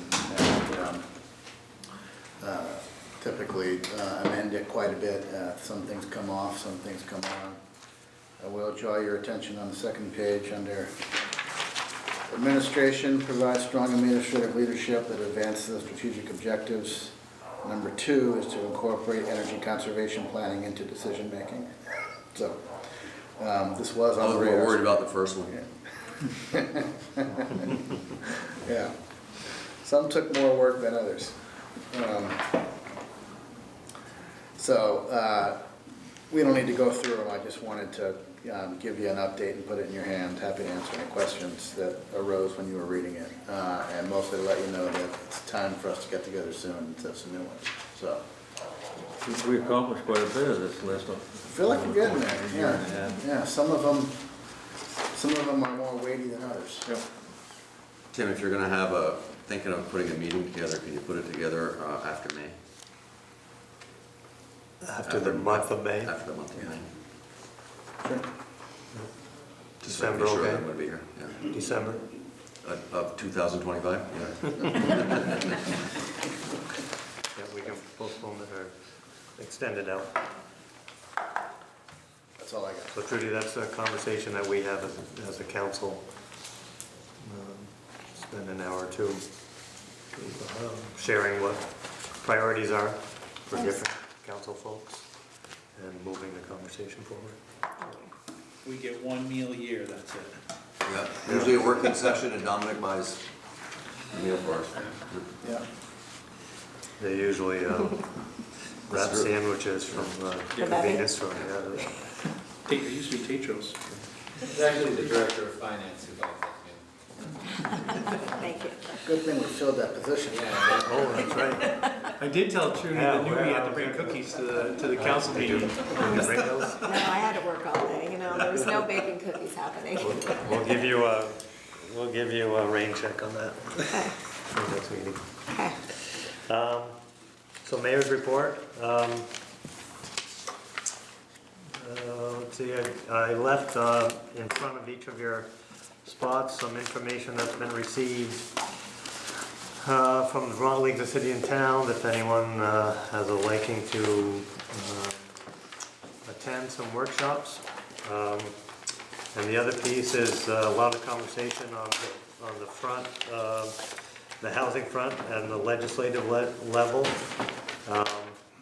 This is before you is an op-ed that Ted Brady, Executive Director of Vermont City and Towns, is discussing relative to some legislation in Montpelier. Personally, I have some concerns about what's coming out of Montpelier. You can read this one. There are some, Ted touches on a number of good things relative to Act 250. I've asked Chip to sort of share his thoughts on what's happening in Montpelier. Right. Focusing on the housing bill, or S100, the legislative leadership is committed to passing a landmark housing bill this year. And the issue is what's going to be in it. It's S100. It's going to probably get one more committee meeting or vote from one of the committees in the Senate this week, and then it'll pass over to the House for the House to have at it. And the way it stands right now, there are some great things in there. There's a lot of funding, different kinds of funding programs for housing. There's support for landlords. There's support for more subsidized housing, and there are also some regulatory changes proposed in there, many having to do with zoning rules that communities are going to have to implement in our zoning in terms of allowing housing. And then there are currently some proposed rules to allow it, to make it easier to build housing in certain areas under Act 250, or to exempt some housing projects from Act 250 altogether. I've actually been providing some testimony to the legislature when able, and basically what I've been saying is that while we understand the importance of the housing crisis and that local zoning may have a role, cookie cutter rules across the board that provide zoning preemptions or mandates, mostly to areas that serve water and sewer, like the entire city of St. Albans. There hasn't been a lot of local stakeholder input on what's in that bill, and there are some proposed rules that might not have a beneficial effect in the city of St. Albans. One being, for instance, how much we could, making sure that there's adequate parking, especially for small duplexes, triplexes, and fourplexes. We've all seen many cases where households that have little choice of finding housing right now can't find a place that has the capacity for all their cars. They end up getting parking tickets for parking on the lawn, or parking where they shouldn't, or having to pay for parking, whereas many households don't have to pay for parking because they have adequate capacity. There are little tweaks here and there where they seem like great ideas if you think you're helping build more housing by changing local zoning, but when you look at it over various different communities, you see there are just some contradictions or incongruencies that are going to lead to bigger unintended consequences. So there are situations where the state would require duplexes in many places where we might not, or fourplexes or triplexes, or densities and extra floors for certain types of housing projects. And the Vermont Planners Association has basically said, please pump the brakes, give this another year for us to have a conversation about some ideas that might work in a broader manner across the state. But also, I've offered some compromise language to adjust some of these proposals where they would probably have better results in the city. But it's, we'll see what might happen and what might actually change in the proposed legislation. Some of the Act 250 stuff might stay in, it might come out. There are some changes proposed that would make it easier to build in designated downtowns or growth centers like ours, and it would exempt more development from Act 250. We generally assume the position that we can take on the challenge in our local regulations of adequately reviewing those projects, and that Act 250 is not needed in many cases. Environmental groups might disagree, and they might point to some communities that would be exempt that might not be able to take that on. It's an Act 250, as you know, has been an ongoing conversation. Just to visualize, anyone in any one of your wards, any single-family home can be turned into a duplex. Correct me if I'm wrong, Jim. But... Well, it can be turned into an owner-occupied home that also has an accessory dwelling unit under certain guidelines. We do But that one now. of the proposed rules would also We do that be now because we were forced to. Yeah. Forced to. Chip, are those going to be advisory for towns and municipalities that have zoning versus mandatory for the ones that do not? Or is it going to be mandatory across the board? It is focusing more on, the bill includes mandates for communities that provide water and sewer and have zoning.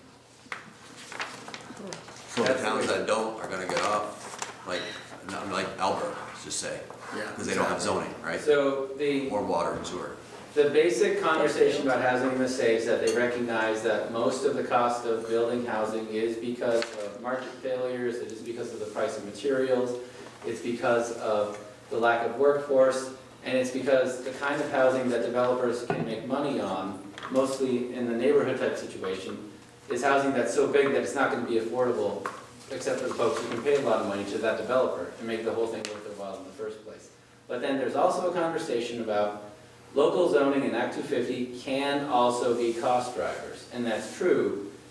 But when push comes to shove, the easiest buttons for the legislature to push are in a Dillon's rule state to change the rules that govern how what kind of rules communities can come up with. So those are the buttons that they sometimes push, and we often give our feedback on. Some of the ideas might be good, some Some might not work out, and we ask that you change them. We provided testimony on the funding programs, saying, asking that they please support workforce housing as well, not simply housing that's only built for people who make 80% or less of median income, but also please include some projects for people who make 80 to 120% of median income. That's what we sometimes call workforce housing. The kind of people who still have trouble finding housing, but they make too much money to be eligible for a lot of the subsidized housing that gets built. And we've also asked that, any funding program that is eligible for a municipality to apply to get involved in building housing, please consider that, because there are some great programs out there that where the city might have been able to participate and do what we've demonstrated we can do by getting involved in solving the financial gaps, overcoming the market failures, and partnering oftentimes with a private developer and making projects happen. So, Chip, the one I was referring to was the amendment from Senator Rahm, and it reads, mandate that towns allow duplexes everywhere they allow housing. Yeah. Mandate multi-units be allowed and create new statewide maximum lot size of 1/5 of an acre, and then 1 parking spot. So That would totally change the feel of our neighborhoods. every neighborhood. Right.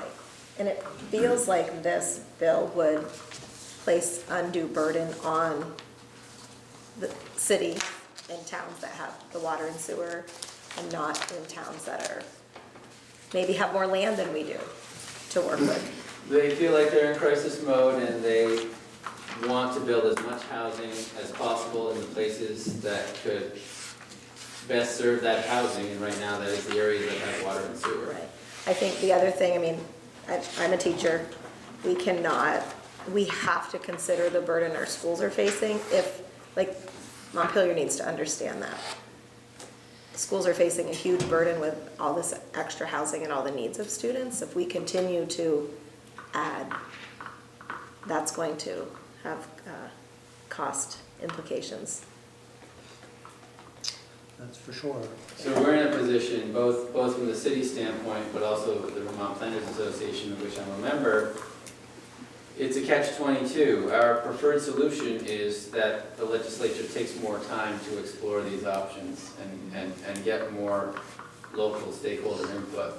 But if that were our only message, we might just be ignored, and the legislature might move forward with some of the mandates and preemptions that they've already drafted in the bill. So what many of us, and myself included, have also provided is, a compromise position. Okay, if you're gonna try and pass this mandate, please change the wording in this way so that we think it would work out better on the ground in our community. And you just tell the story the best you can and try to get the point across. And Dom, you had some thoughts relative to with the projects we're doing. Does that sort of give us a pass on some of this other, if we can prove the development of other parcels for housing, does that give us a pass on having to encompass this in our regulations? Yeah, I was hoping they would, sort of take a community-wide look and say, all right, how many new units are you creating? And look at it more in total, not project by project. We see this all the time, though, in the legislature, where there's a train that's leaving the station and it's unstoppable, right? And this is one of those moments. This is gonna pass. And so the question is, what are things that we can put on that train to help us? And, Chip's language about, the St. Albans market for housing development is, and you see it tonight, right, with the Cathedral Square application. We're very supportive of that project. There's a huge need for it in the city. But market forces direct subsidized applicants to the city. If we want to get non-subsidized markets, non-subsidized developers, we need to swim against that and tilt it using all of our tools, which we've been pretty good at, using TIF and participating in the market. And what Chip and I have been trying to do is get some money available for us, recognizing that the train's probably gonna leave the station, put a bag on that train that allows us to participate more strongly in the market. And, looking at Fonda, for example, how can we develop those other units to be more market rate, to balance things out? So, I don't want to say that we've thrown in the towel on it, but it reminds me of when we did Act 60, right? I was working at the league at the time, and everybody, we bemoaned everything that was wrong with Act 60, and we didn't get anything out of it, right? And that's what's going to happen here, I think. Chip, you'll continue to monitor?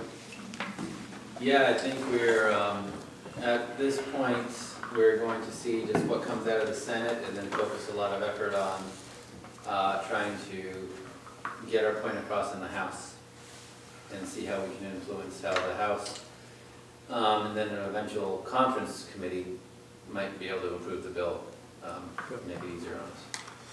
All right, let's move to council reports. Newell, start with you. Don't have anything. Marty, you're doing a good job filling in the holes. Keeping the man covers on. Yeah. Even in the town. We keep ours on. Yeah. While he just said that, Marty, is there any chance that any of our covers would ever fall into the same class that where the problem was up at Eastview? Ours have the ability to deteriorate like that? Well, they don't deteriorate, but they get loose and pop off, and we've had some, but this one here was a case of the manhole was in a private drive and was dislodged by their plow truck. It wasn't hit by a city or a town plow truck. Because I noticed that one on the intersection of Lake and Federal Street and Catherine Street is like this, and it's... Yeah. So that's got a ring. Our plow hit the ring and then go over it. Yeah. But those, we're gonna reset those this summer. Okay. Sorry to bridge off you there, Newell. That's it. That's not my turn though, Tim.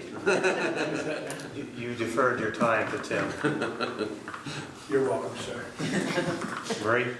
Ward 3 is all good. I did get a nice compliment for the city from one of my constituents that said how happy she was the way the city was plowing the streets and keeping everything nice and clean, especially on her street, not dumping snow into their driveways and stuff. She's recently had some pretty serious health problems, so that meant a lot to her. And I emailed Marty with her comments because I think it was warranted that he know what a good job Appreciate his the crew feedback. does. Yeah. And otherwise, I think we're pretty quiet. Skip chat for a while. Tim? I noticed at least one of the second timers on the pedestrian crosswalk over on Fairfield Street. It has a number of lights out, so you can't see the numbers as they're cycling through. And the other is when it snows out and the businesses are still open past midnight, and the plows come up, like for instance Kingman Street, are those cars required to be moved at that point in time, or do they have the potential of being ticketed or towed if the businesses are still open? Well, yeah, 1 a.m. So And our guys will wait, and then they'll be ticketed. And if they're there, they'll give them a chance for the business to close, like the bars to close. Okay. And if they're closed and they're still there, they'll get towed. Okay. And the other thing is, what's up with the shopping center, Marty? Do they have a sewer problem up there? They just can't seem to stop digging that place up in front of the new shoe store up there. They're retrofitting that for the new store coming in. That's part of the grease trap and stuff that we saw. Okay, because I know they've ripped that up a lot of times. It's a different issue. This is for that mac and cheese restaurant. So that still is coming. It's the same guy that owns the bagel shop, isn't it? Yep. Oh, it is? It's all active. Yeah. Thank you, Tim. Bob? Yeah, two things, I have two things involving pedestrians. One is, myself, you walk up, the city's sidewalks are okay, but there's still a lot of ice and snow on them from time to time. But when you go up by the hospital, even on Fairfield Street, they have put a lot of salt down a lot, so that the sidewalks up near the hospital on city property are almost always clear. I wonder if we could, I suppose that's very expensive, maybe it's not environmentally safe, I don't know, but it sure makes a lot of difference when you walk up through there. Yeah, it would be expensive to do all the city sidewalks. Okay. That's, I sort hospital of does figured that was that, it. and we do a brine on the downtown, Yeah. but typically don't in the residential. And I figured that was it. The other one is I had a complaint, not a complaint, but an inquiry from a resident in my area on Lincoln Avenue, and she walks up, and I mentioned this to you already, and Tim, and so she walks up Upper Gilman along with her baby on a stroller, and the sidewalk only goes a little way up, and then it stops, so she has to go up the street, and she finds that the highway there, or the road, is quite crowned, and so when a car goes by, she's sort of in a quandary as to what to do. So I know putting a sidewalk all the way up Upper Gilman was a major project, but I wonder if that's something that we could think about in the future. Could get a price on it and build it into the budget. Okay. There's still potential for housing on there, Marty? Yes. On the cemetery land? Yes, we are, I'm meeting with them probably in the next month or so. So I can tell her that we're sort of looking into it, and we'll try to get it done in the near future or something. Yeah, and it may be possible as part of that development of the housing on the south side to do something. Okay. Where's that to? Where the garden used to be? Yep. Yep. The cemetery, that's Holy Cross? Greenwood. Greenwood, thank you. The big lawn on Upper Gilman Yep. Street. Yeah. Judy? I don't really have anything yet, but I'm ready. Nothing in your ward's been bothering you for years and years and... Not anymore. Used to, but not anymore. Motion to adjourn? Chad, I sense that you have a lot to say usually. I don't have anything. I'm just kidding. I just have a couple quick things. Again, Marty, thank you very much for attempting the rink and home park. That's much appreciated. Not a good year. Yeah, not a good year. I want to just say I had someone stop me in Ace the other day. They knew who I was. I did not know who they were. And they just wanted to commend how great the city looks. So they said they lived there their whole entire life. The city's absolutely beautiful every day, no matter the season. So it was a great compliment to city staff and all the work that's gone in. And then just a quick thing, I did chat with Dominic, and maybe in a future meeting we can have a discussion about evacuation plan or what the plan would be with the railroad if something were to happen. Good idea. See that? I knew it'd get new. Good idea. So I do believe we have the. No chair. Yeah. Well, if it's like the fire we had, if it'd been going to the yard, we might have had a little explosion there. So just something to think about. I do believe we still have is it the largest railroad yard in the state? I think so. Yeah, so Bigger a than lot of Rutland? stuff probably goes through there. Bigger than Rutland? Huh? Bigger than Rutland? I would think so, yeah. Italy Yard, yeah. I think it's the only one, White River, you got one in White River too. Yeah. Then you saw the B&M Yard called Bull Van. So I'd always heard it's the biggest railroad yard in the state. I think you're right on that, yeah. I'm sure there's some chloride stuff going through there, so it'd be nice to know what the plan is. So, we have an EOP, we just don't know too much about it, so. Well, especially with the housing and the school right there, yeah. In my house too, I want to get it. Well, That's it. I'm not worried about that. Just Thanks a lot there. quick reminder, St. Patty's Day celebration on Friday, starting at 5:30 at the courthouse. Coming here, right, I think. Ending up here for music and food. So, What time is that, Friday? 5:30. In Orlando. They're gone. 5:30, Does 7:30? Abe Lincoln have a green outfit? I probably could wear it. Bring it Yeah, here we on. are right here. Now you're beard free. Yeah. Hey, I already had corned beef and cabbage for the Reformed Gentlemen's Club last week. Tim, you're gonna do a committee appointments at some point in time, next meeting or something? Yes. We'll be asking for council president nominees. Yeah. All right, consider approval of warrant from 228. Motion to approve warrant 22823. Motion and seconded. Any questions, comments? Hearing none, all those in favor say aye. Aye. No minutes? No minutes this time. Okay, any other business, anyone? Audience? Welcome, Sarah, Trudy. Got a motion to adjourn from Chad, is there a second? Second. Motion from Marie, seconded. Just before we adjourn, I just want to point out, I would have been on schedule if we didn't have that fence ordinance. Which we would have been ready. So, motion to adjourn, say aye. Aye. We're done. Jimmy. Just want to let you know when I read.